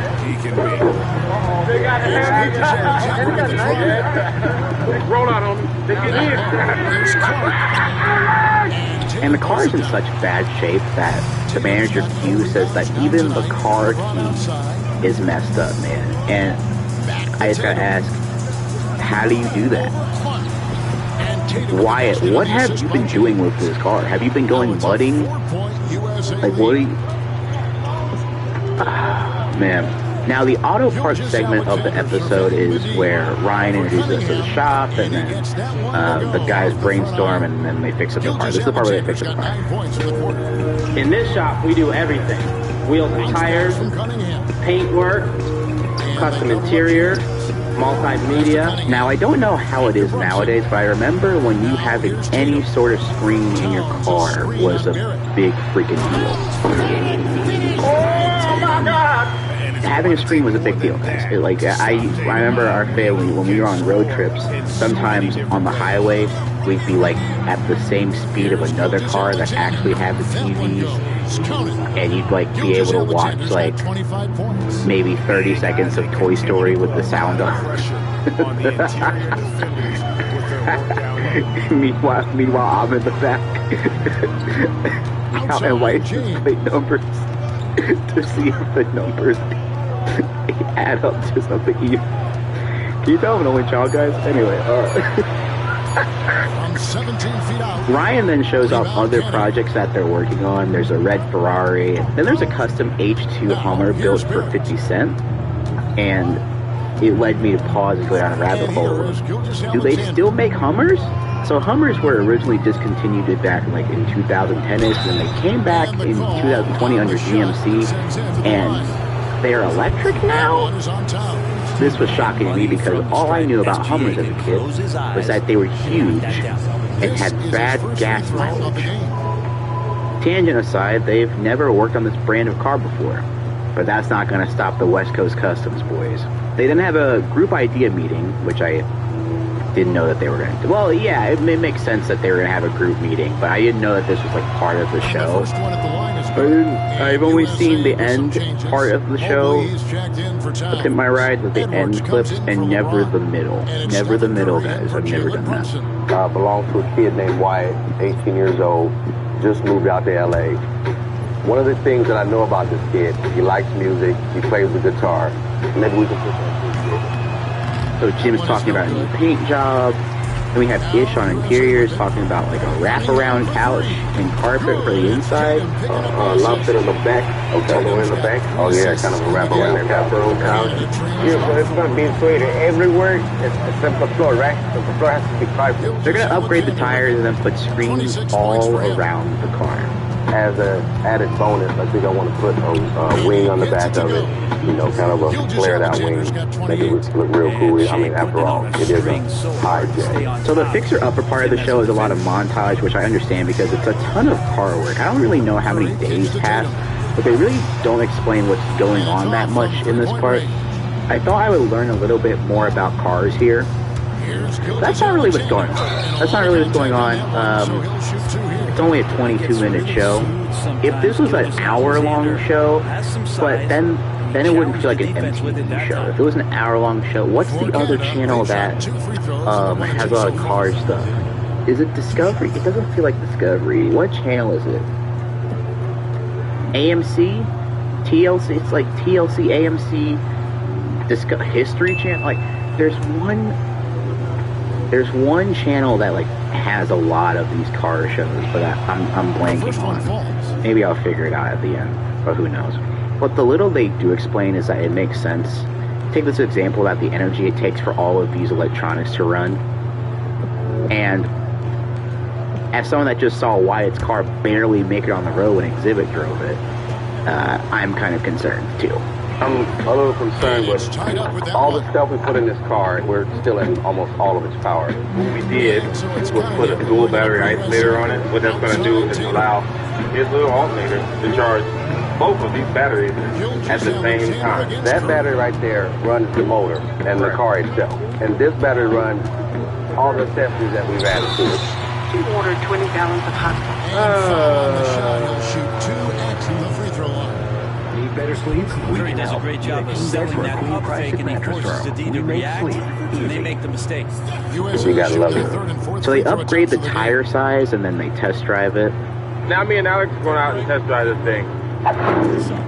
Oh man, we got a problem. Well, we got a little bit of rubbing. Got a little trimming to do right here. It turns out the tires that they added are too big, so they have to adjust that a bit. They briefly show us a list of what needs to be done, and this is a long list, which honestly, yeah, it tracks. I saw how bad Wyatt's car was looking, so yeah, that sounds like a lot of work. I feel like Extreme, like this could have been an hour-long show. I hate to have to bring this back, but like Extreme Makeover was an hour-long show. This could have totally been that, but I understand why it's paced not the same. What do you think about this? Well, this is a forward-facing camera, and you're going to be able to watch to any one of the TVs. Okay. If that TV works, you actually see the picture on that TV. I feel like this is a lot of screens for this car, but hey, I'm not the car expert. I'm not the car expert here. We're almost done with Wyatt's hijet. We've taken a $400 bucket and put almost $20,000 into it. Wait, so this car was only $400. Apparently, this is the only time I've gotten any hint of a price that this car was paid for. This car was $400, and they put $20,000 into it. $20,000 in 2004. It's kind of crazy, but I don't know, man. Because there's a way where it's like, yes, you have the hijet, but if I was Wyatt, I'd be like, hey, I would just like another car.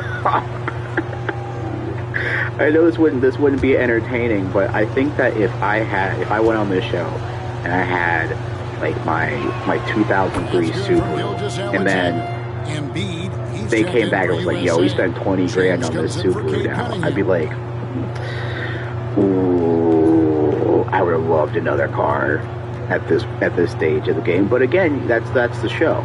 Before I can react to all of this stuff, though, Wyatt is back out to check out his new ride.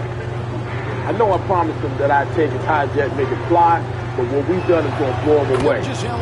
We've taken this hijet and launched it into the stratosphere. So we have the grand reveal of the entire team, and outside Edwards. Back to Curry. It's deflected. Oh my God.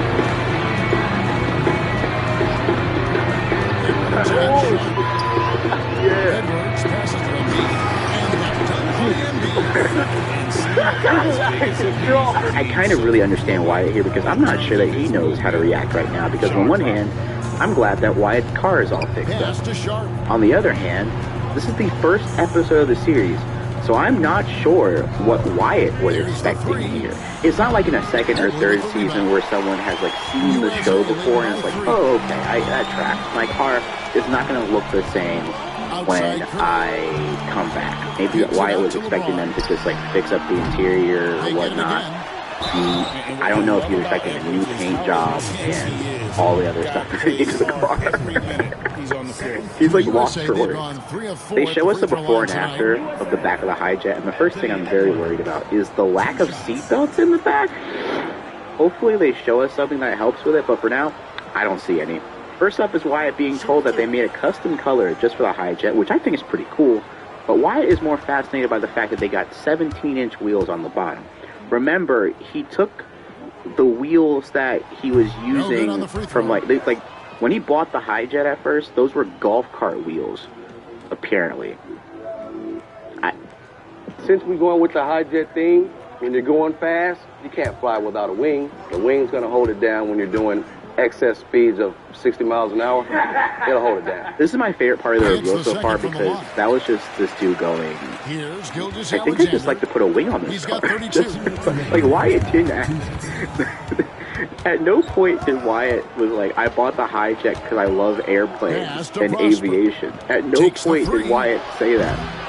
This kid just wants to make music, and then this guy is like, I'm gonna put a wing on the car, bro. That's a good effort from Curry, just jumping right into the key, not minding who's around, and getting the call. USA shooting their 7th and 8th free throw attempts for the game right here. They also show a stereo system in the back and the 2 10-inch monitors that will totally be used for watching music videos, as you can see in the example.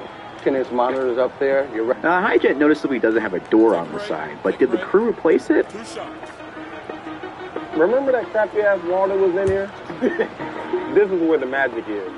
If you start using YouTube, Instagram, TikTok, Facebook, or Snapchat between the ages of 8 Canada making a switch here. Crappy ass wall that was in here? This is where the magic is. We put you a 15-inch directed monitor in there, and down at the bottom part of the wall, we got your nice fridge. You can put soda in it. Oh, man. These are 10-inch video monitors. This is a DVD changer. You can watch 6 DVDs at the same time. For the people that weren't around at this time of life, this was a big freaking deal. And I think I remember that being more expensive than you think. It's just too expensive. Did you guys add a door? Up here, we got the Clarion audio video switches. Basically, 3 people can be watching different stuff all at the same time. At the same time. Did you add a door, guys? I'm sorry. I'm just imagining a scenario where this will ever be necessary. Maybe you and the bros are planning to just have like a silent disco in the back. I would maybe do this now for like NBA League Pass. But this was in 2004. You'd have to like download DVD highlights and put them all in or something. We'll put you a brand new Clarion Pro Audio radio. It has a built-in MP3 player in the radio. And guess what? You got another MP3 player in your dash. You can just take this off, pop it out, put it on your holster, and you can listen to all the songs you're listening to right here in your ear. You just kill all kinds of music. So if I'm counting this correctly, that's like 5 different types of audio that could potentially be in a car, which sounds like a freaking nightmare. And 2, Exhibit, why are you saying this? On MTV, music, television. Wait a minute, you make music, buddy. To go to the exhibit conference. In fact, you still do. You made an album this year. And then gets all the contact he wants. Also, side note, these are 2 different cuts. This is edited to look like he made a joke and then looked at the camera Jim Halpert style. You know what? I like this show. Also, remember the airplane theme thing that I was talking about earlier? So, they took stuff from actual airplanes, including like the fastened seatbelt light. But it's put in the part of the car where I have not seen a seatbelt. I don't think we will get to see a seatbelt. This is how when you were playing. We put them in your high Makes jet. it pretty tough on the So we can defense. make sure Who are you that going to your pick to passengers send know to the free throw line? To buckle their seatbelt. He's hitting the free throws And right please do now. not Form smoke looks good. NYS Here's high jet. McCollum. And McCollum Say you're with the sitting in the save. back and you need to see what's up in the front, in the road.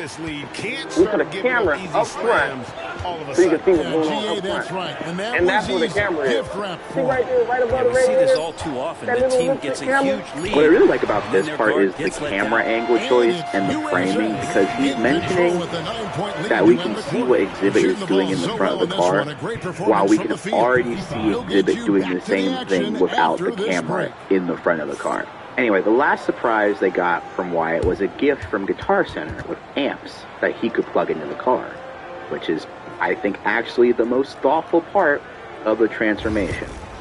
Because even if the car is all over the place, at least they left the guitar alone. They could have, look, these guys are really creative. They could have given the guitar a new paint job. They could have given the guitar a screen. I believe that they have the capability to do that.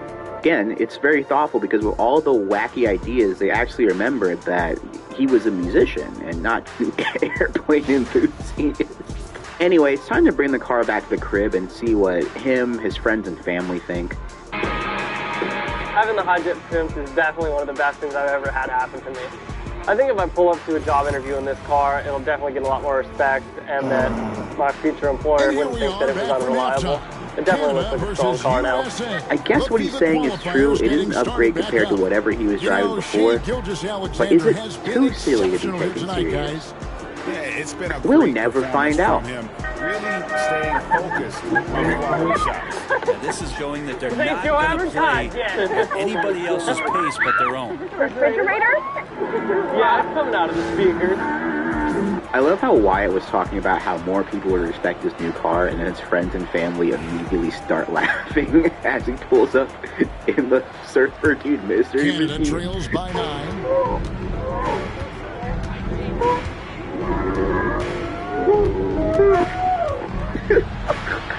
Banked in off the glass. Wow, what a show, bro. Got the first If you're basket of wondering, the those are second half here for 17-inch Canada. rims. It's a This is great my move car. when he catches This car the is defense. totally going to change Wyatt's life. Before, it was a Well, huge just joke, ripping and now through it's right like there as he the finds awesomest the car in open the spot world. and gets right through This there. honestly High feels like a basketball great IQ bit play. that the friends and family are all in on, and I 100% Shot respect clock at it. 6. And then we get a preview of the next Braun kicks to episode. Mobley. On the next, hit my On the rock. 3 off This is target. crack like the 80s. Well, the D back. really Boy, getting I tell away you, with one Exhibit there. gets his hands No on one a on 78 him. caddy That's and gonna needed be some good. serious 9 help. out of 10 Back with another one. Outside. Gilgeous Unbelievable. Alexander. I also just can't believe that I wrote 2,000 words on a 20-minute episode of In My Ride. But I do surprise myself all the time. Now, I find 2000s MTV culture very fascinating, and I really would like to make more videos like this. Because it's like sometimes it's competition, sometimes it's reality, and a lot of it is me watching shows that I've never seen before, but I've heard a lot about. So this was a really fun video to make. Thank you guys so much. Get ready for fiery fun on DraftKings Casino, the #1 online casino experience and home of the Dead on from the outside. I mean, inside, outside, it just doesn't matter. With the recent announcement of NBA 2K25, NBA 2K15 is now a 10-year-old title. Can you believe that? After playing 2K24 and now jumping back into 2K15, it's clear to me that modern 2K has stagnated and failed to take that next step. 2K15 feels too similar to 2K24 to be a 10-year-old game. Where's the progress? In 2K15, we had a pregame show with Ernie Johnson and Shaq. We had in-depth presentations, the national anthem and more. We had an incredibly deep franchise mode with My League, which was the deepest franchise mode in any sports game ever back in 2014. There was also My GM role-playing mode, no longer found in 2K, and an excellent soundtrack curated by Pharrell Williams. My career was also pretty good, as was the park, and we'll dive into those later. Fast forward to today. While My NBA and My Eras have replaced My League, the mode hasn't really improved that much. You can now start at different points in history and recreate classic NBA moments, which is awesome. But again, my NBA doesn't exactly feel like a decade of progress from 2K15's My League. It feels more like a few years of progress. While we have the City and the WNBA modes, the core game of NBA 2K hasn't improved much over the years, and it makes me wonder if the developers don't have enough video memory to truly take 2K to the next level, based on the game's current state. I believe 2K was far ahead of the curve back in 2014. All sports games should have been at that level, but they weren't. My League not only blew away NBA Live 14's franchise mode, it also blew away the franchise mode in every other sports title. Even Madden 25, the new one, has a shallower and less in-depth franchise mode than NBA 2K15, a 10-year-old game. Presentation in games like Madden 25 is also much worse. 2K easily had the best sports franchise on the market, so as the years went on, they started trying less and less. They noticed games like Madden and FIFA would sell just fine with minimal updates in a 4-based game. 2K already owned the NBA market, so why bother mixing things up until it became necessary? It's a thought process that likely bothers people like you and I, but at the end of the day, this is all business. Competition is the only realistic incentive to push these companies outside of a successful boycott. 2K16 was great, don't get me wrong, but it really wasn't a huge change from 2K15. It was more of the same. I call that game the last great NBA 2K title because what came next was much worse. 2K17, although nostalgic today, is pretty overrated and had terrible server issues, and the VC and microtransactions were starting to become more of a focus. With 2K18, Take-Two took microtransactions to the next level, and basically ruined 2K for people that don't want to drop more money on a fully priced video game. Gameplay regressed as well. While 2K19 was a decent bounce back for the series, 2K20 regressed in numerous gameplay areas and had some of the most frustrating AI defense I've ever experienced. 2K20 gets a lot of credit today as a nostalgic game that got people through Fortnite, but I really thought it was bad. I think the old heads would agree with me here, as I only see 2K20 getting glazed on things like TikTok by kids. 2K15, to me, was when 2K hit its peak. Year 2 on the PS4 and Xbox One, before VC took over, before online play was the main focus, and back when the game was just chill and fun and focused on NBA basketball. Before the bloated menus, laggy servers, and that stupid Battle Pass system in my team. Back when gameplay was catered towards creating a simulation of NBA basketball, and not creating an online arcade metagame. 10 years have passed since NBA 2K15 released, and it sure doesn't feel like it. Let's take a deeper look. Let's start with game mode. The initial main menu looks pretty basic today since the servers are shut down. We won't be able to play My Park or My Team anymore, but this game has a pretty iconic My Career story you can still play through.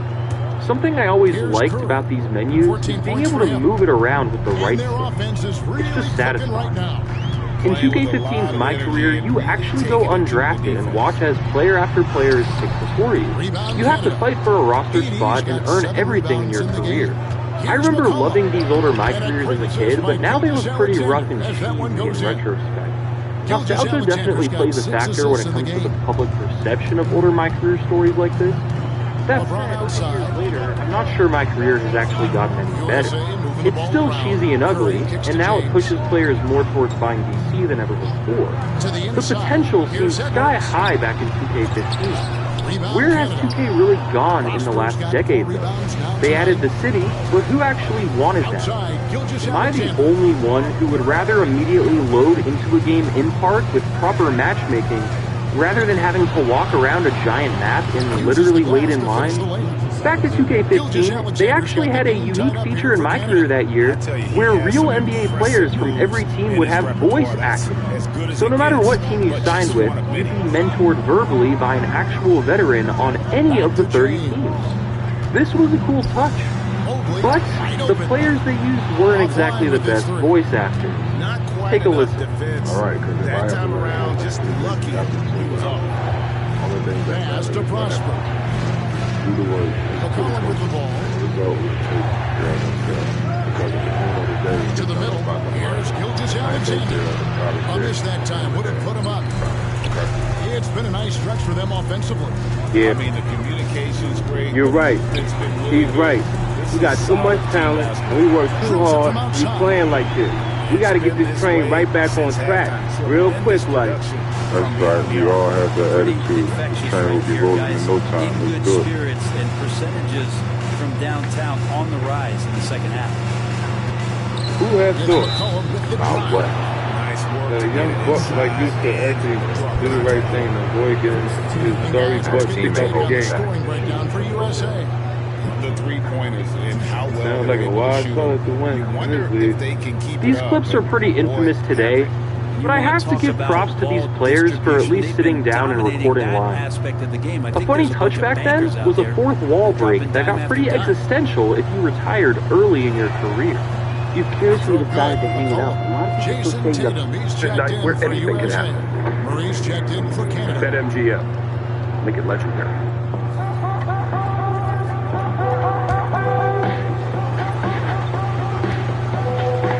Cuando necesitas encontrar los detalles en chat de grupo, es hora de usar mensajes fijados en WhatsApp. Here's Curry. 14 points for him. Outside, James. Misses from close range. Can you explain why he decided to stop playing at this point? Now, here's Gilgeous-Alexander. He's got 44. Well, it's really strange because I never felt like I was in control of anything that I was doing. It's like there's someone out there. It's something that's controlling me. It's pulling my strings. I don't get it, but I can never really explain it. I don't really know why I'm making this decision. I don't really want to make this decision. I think it's the wrong decision, but I can't stop myself from making this decision. What you do there on the pick and roll, you're so worried about Steph. He ends up moving the ball to get points. Bye. Outside, Gilgeous-Alexander. My park, as I mentioned earlier, is now offline. But in its prime, 2K15 had a humble park, split into 3 communities, where you loaded into games faster and didn't have to walk around a bloated city. The focus back then was gameplay and fun factor, not pushing microtransactions. At least, not nearly as much as they have post-NBA 2K18. Since NBA Live died off, 2K has seemingly gotten greedier and greedier. My GM, returning in NBA 2K25, was already there in 2K15. The conversation system was updated for 2K15, which added nuanced answer choices besides a simple yes or no like it previously had, and you could finally earn XP when simulating through games rather than having to play them in full. As I mentioned, it's returning as a standalone mode again in 2K25, after being removed a few years ago and implemented into My NBA through optional role-playing elements. I think it makes a lot more sense as a separate mode. Some of you might roll your eyes at me mentioning Madden again in an NBA 2K video, but I think it's important to make comparisons that hold modern sports games accountable. I noticed while playing My GM just how snappy and polished the role-playing elements are, such as when you navigate through a conversation or check your goals through the game. Directly compared to the sluggish, broken, and awkward role-playing elements in Madden 25's franchise mode, this game feels like it's from the future. Staying more on topic, even NBA 2K24 doesn't feel this polished. The more bloat and pointless features that these studios keep adding to sports games, the less polished and responsive these games become. My League was the main franchise mode in 2K15, as My GM was more of a general manager-specific role-playing mode, while My League is for maximum customization and control over an NBA team. Online, My League was actually pretty bad back then, as it didn't even include free agency and was incredibly streamlined. But offline, My League was so good, it still blows away most modern sports games that are a decade newer. When starting a new league, you can choose multiple teams if you want, which for some reason is not a common feature in modern sports games. You could choose to auto-generate rookies or download a draft class from shared community files, something EA didn't start adding to their sports games until 4 years later. You can view immense stats from your team's history, league history including all NBA teams over the years, Playoff stats, when offering contracts you can back or front load, add option years, and even add a no trade clause. Player cards have so much data to comb through, and the mode, despite how deep it is, runs very quick and snappy. This blows away anything EA has ever done, and it's why I don't understand why some people thought NBA Live 19 was a better game than NBA 2K19. To me, a franchise mode is the main mode of a sports game, and if it isn't very good, the game suffers. In 2K15, it is very good. Outside of the main game mode, 2K TV was added to 2K15 for the first time, and back then it was pretty good and felt less like watching an advertisement. The rosters in this game were iconic. You had the incredibly young Embiid and Giannis ready to develop into superstars. You had LeBron returning to Cleveland paired with Kyrie and Kevin Love. You had the beginning of the Warriors dynasty, Kobe entering his final years, and it's a pivotal era in NBA history that's a lot of fun to go back to today. Now let's talk about presentation. New to 2K that year was a pregame show with Ernie and Shaq. This still blows away the pregame presentation in nearly every other sports game 10 years later. They give legit analysis based on player and team narrative. It was there while the game loaded, and you could either skip it or continue watching once the game did load. 2K nailed presentation back in the day, and this felt like the natural progression of Chris Berman from the old NFL 2K games being pregame. Over the years, 2K added another commentary crew, Kenny the Jet Smith, to the pregame show, and even pregame interviews. But the presentation seems to be regressing and no longer feels as authentic. Just look at the scoreboard and lighting of 2K25. These companies cater to online players trying to get quickly in and out of games now, so lifelike presentation isn't a focus anymore since their main player base will skip it. And yet online play in Park is the complete opposite, and full of unnecessary presentation known as walking around the city. Now let's take a look at our assist of the game. And he may not be known as a pass first guy playing out of the two-guard spot, but he shows here. It makes sense. Graphics and animations look great for a 10-year-old game. It really isn't that far off from 2K24. Movement is so solid and smooth, it feels more physics-based. And look at how the jerseys move and flow with player movement. It's odd how good this game looks. Where is the 10 years of progress graphically from? We should expect 2K25 to blow us away. Just look at the blacktop mode back then. Players wore home jerseys on one side and away on the other, making it immediately obvious which team was which. The lighting here is crazy and looks more next-gen than the lighting in 2K24. These graphics are so good for a 10-year-old game, at least from the gameplay perspective. Zoom-ins aren't as good as modern 2K, obviously, but from the gameplay perspective, when you're actually playing and not looking at replays, it's hard to notice 10 years of improvement. Commentary was really solid for its time, and the crowd would get on their feet and get loud in crucial moments. Announcers would get very excited when a crazy shot fell. But there will be some delayed reactions or rambling over highlight plays as always. Again, for a 10-year-old game, this commentary is fantastic, but I don't really feel like it's improved that much in 2K. They added another team, but the overall technology behind it seems to be the same. Man, that soundtrack was elite. Curated by Pharrell Williams, it was just perfect. 17 Years by Rat Attack is the perfect song for a sports game soundtrack. There's so many good songs to listen to while messing around in my league. It just creates an excellent vibe overall. It was different. Finally, let's talk about gameplay itself. This is the most important part of a sports game, and 2K15 nailed it. Dribbling wasn't as good as it is now. This is one major area they have focused on, and I gotta give credit where credit is due. And by adding a ton of more varied animations and moves to pull off, 2K24 has a lot better dribbling than 2K15. In 2K15, the dribble moves were pretty basic, but they got the job done and they looked solid. The game's AI was pretty tough, however. Defenders stick on you, and offense seems pretty smart from an AI. They pass the ball around and take good shots. There won't be as much variety in animations, but player movement is phenomenal to me. I love how this game plays. Players are fast and move in a smooth, fluid motion. Shooting is snappy and rewarding. It's forgiving, so you don't need to green to make shots, but greening is pretty easy with practice. It's not too difficult, but it adds enough challenge. Easy shots are pretty easy to make. Hard shots are much harder to time, but you can still make pretty much anything you can imagine with proper timing. Tough shots will be hard to make, but still possible. That's how a basketball game should play, in my opinion.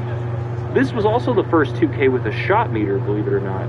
This was a feature seen in older Sony NBA games like NBA Shootout, and 2K finally added it to their game in 2K15.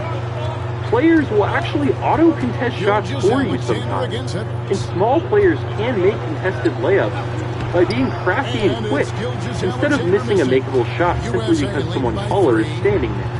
It feels like there is a lot more freedom of player movement and play style compared to newer 2Ks. There's less of that floating on ice scripted into animation feel. NBA 2K15 was an elite sports game. And while 2K16 was another great entry, 2K15 feels like the absolute peak of the series. This was when the foundation was fully built, and 2K has more or less coasted off of this base game for years now, slapping more and more microtransactions on top of it and adding unnecessary bloat like the city, resulting in a gigantic, bloated, sluggish cash grab of a game today. I genuinely feel like you can buy 2K15 and essentially have the same experience as you would in 2K24 if you're an offline player.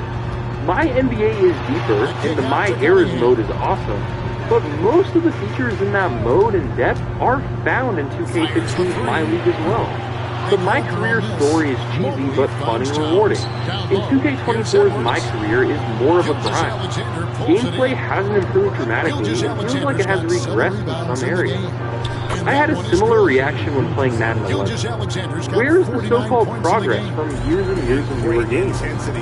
Let me know in the comments, does NBA 2K25 look like 10 years of progress from 2K15? I'm not so sure, but I'll let you guys know my thoughts on 2K25 when it releases with a review on this channel. So make sure you're subscribed if you don't want to miss it. NBA 2K15 was ahead of its time, and basically finished the foundation 2K would start slapping nonsense on top of in the coming years. It begs the question, have we really seen a solid decade of progress since 2K15? Or is 2K stagnating due to a lack of competition?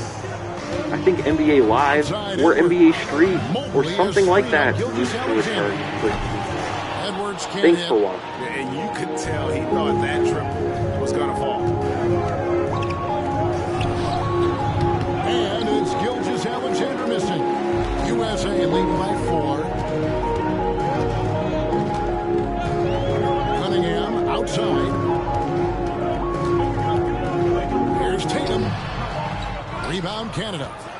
Nemard's got his fourth Signing rebound up to with that deliver with last one DoorDash is fast, so you're three. ready to earn more cash Doesn't back. go for it. And more cash is a nice thing when unexpected things happen. Those are my keys. No, that's not good. And since more people order more things on DoorDash, there's more opportunities to make more money. And you can get more instantly. I like more. Of course, so you can instantly get back to normal things. Get your DoorDash when it matters. DoorDash. Download the Dash app now. Pretty lax defense there. He's going to see fewer and fewer chances if he can't bury those kind of jumpers. Start with a song. Your music is my name. The call sounds in before they even know why. It's about more than pressing play. And Canada making a change here as well.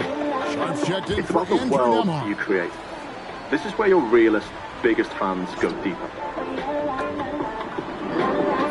It hits the moment they see it. On the wing, Murray. Covered by Cunningham. Your music alive in Cunningham with motion. some nice D. USA leading by 4. Your story shows fans not just what you sound like, but who you are. And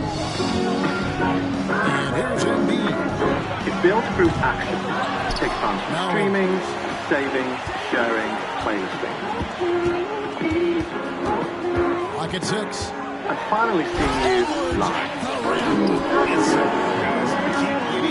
Give your fans a feeling they'll never forget. When you look closer, you can see it too. The ones who keep showing up, the ones who stay. The ones who made you pass that sort. It's over Embiid. On Spotify, your pass goes deeper. With Spotify for offers, you can take them further. They're on a 12-4 run. Edwards against Gilgeous-Alexander. Embiid, no good. Canada trails by 6. And Gilgeous-Alexander, here we go. Mobley with the block. He's so agile at 7 feet. Embiid covers a lot of territory. Pass to Cunningham. Tatum deciding where to go with it. Here's Embiid. Oh, muscling it home, Embiid. I mean, he makes plays like that in his sleep. The game is just far too easy. Olynyk, a screen on Edwards. With some arc. And Embiid with the block. It's Edwards on the wing. Olynyk is covering. Edwards, that's good. And that's what they're looking for from Edwards. Scoring from all areas of the court, even mid-range, keeps the defense honest. Here's Gilgeous-Alexander. That one good for 2. Gilgeous-Alexander's got 53. Well, here's the problem. He's shooting the lights out, but they're still behind. They need another guy to step up. Edwards. And that one, good. And USA leads by 10. And don't let Edwards' position fool you. Anthony is built like a linebacker. That upper body strength helps him down low. Gilgeous-Alexander with it. Now defended by Embiid. Gilgeous-Alexander, good. And he is just so tough to guard. He can fake you one way and then use that beautiful spin to just blow by you.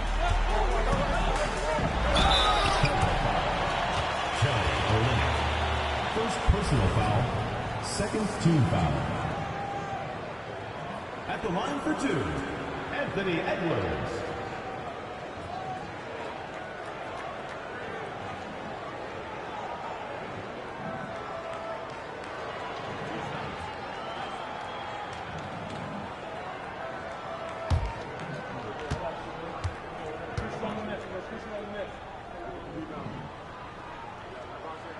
First free throw is good. And USA with some changes. James comes in for Jason Tatum. And Curry subbed in for Cade Cunningham. Canada making a switch here.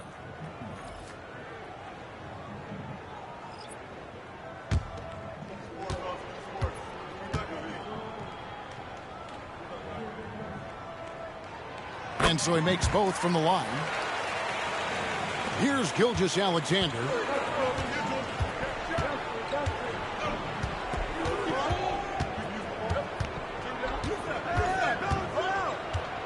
From 12 feet out. That one's rebounded by Embiid. Embiid's got rebound number 10 tonight with that last one. Pass to LeBron. Rebound Canada. And a wide open look for Gilgeous-Alexander. Gets it to go from beyond the arc. Gilgeous-Alexander's got 12 points now in the quarter. James against McCollum. And LeBron throws it down hard. Yeah, sometimes LeBron just likes to take it all out on the rim. That time on display.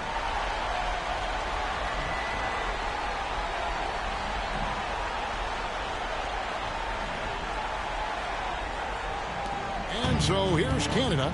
They trail by 9 points. Pass to Edey. Sharp with it. There's the triple. It's rebounded by Curry.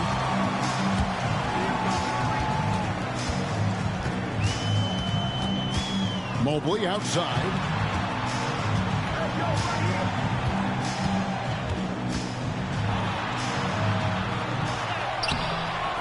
Kicks it out to James. And there's the call on Evan Mobley. That's foul number 2 for him. And we have to take another glance at that powerful rejection.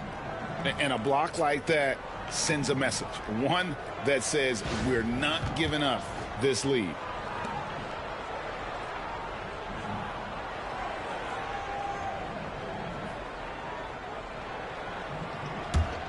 Here's McCollum.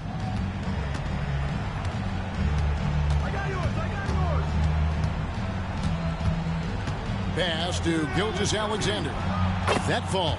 Nice feed that time from McCollum. McCollum's got his 5th assist in this one. Now Curry. LeBron up top.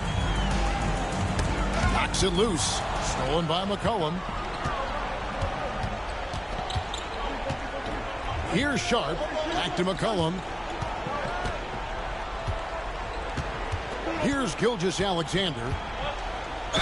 And that'll be 2 free throws coming up. Officials on the call with the foul. Yeah, the defender all over. Personal foul. 3rd team foul. Shooting for Canada. Shai Gilgeous-Alexander at the line for 2. Shoot 2.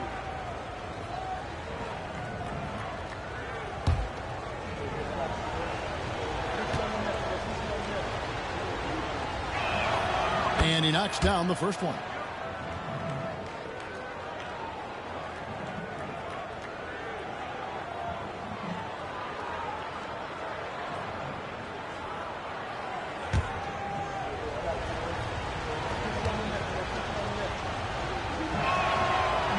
No good on the second, so he hits 1 of 2.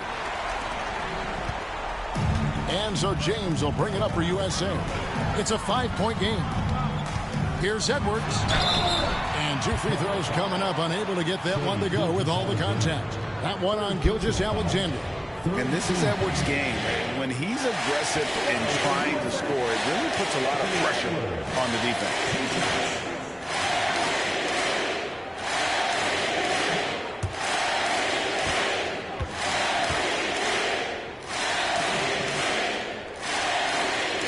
Free throw good, Edwards.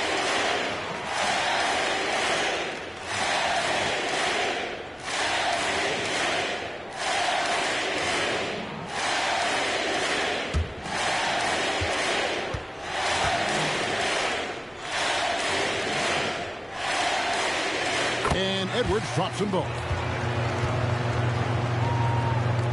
And so here's Canada. They trail by 7. Timeout called Canada. You have to like what we're seeing from Anthony Edwards. Not sure what the defense is thinking, or if they are. They continue to let him shoot. That is bad defense.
Canada.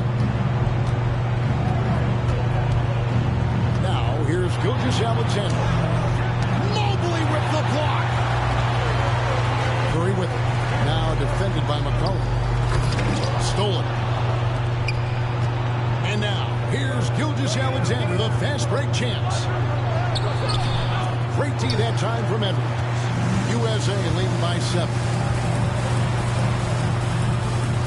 Leans inside, got a hand on it, and they recover it. Mobley the pass to Curry. From outside, off the mark.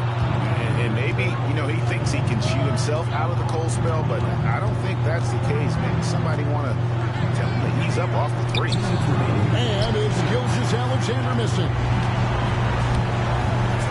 Nice take from Curry. James outside. Pass to Edwards.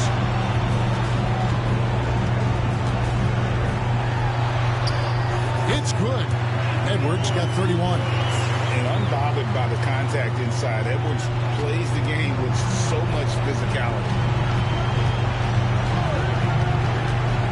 Gilgeous-Alexander against Embiid, and a wide open look for McCollum. Canada with another miss. All the time in the world to get that one off. James in the post. He is guarded by McCollum, and James gets it to go. And the total package, James, is so much fun to watch. Up it goes, and the USA leaders get back down again to single digits with those points from Gilgeous-Alexander. And that's exactly what they're going for on that shot. USA moving the ball around. Outside Edwards. Over Sharp. Edwards no good. And so here's Canada. Looking to get back on track here. And he's fouled pretty hard on that shot, but he's got the chance to pick up the points at the line. And how about that move by Sharp against the defense, getting them to put contact on him so he can draw the foul. Take a break. Take a break. 2 shots.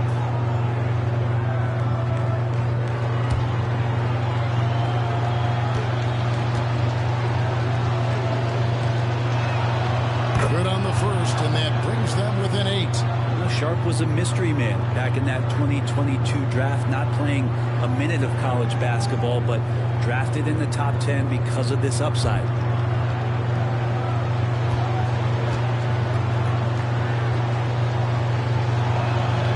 And good on the second, so he makes them both. There's 49 seconds left here in the fourth quarter. Here is Curry. Outside Edwards. To the inside. It's tipped. And I think they realize any hope of a comeback is gone. Well, realistic at this stage of the game, they're going to lose this one, but will they take something from the loss? Rebound by Joel Embiid. 20 seconds left in the fourth. And they can just let the clock run out here. Cannot argue with the W. Curry with it.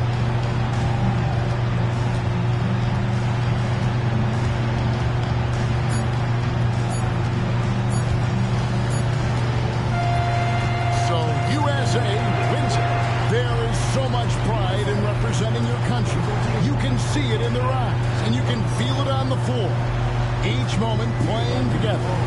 And of course, it's that much better to cap it off with a win. And that about wraps it up. For Brent Barry, Craig Anthony, and the entire 2K Sports crew, this is Kevin Harlan. Thanks for being here with us. And as we leave you, let's take a look at our player of the game, LeBron James.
With the recent announcement of NBA 2K25, NBA 2K15 is now a 10-year-old title.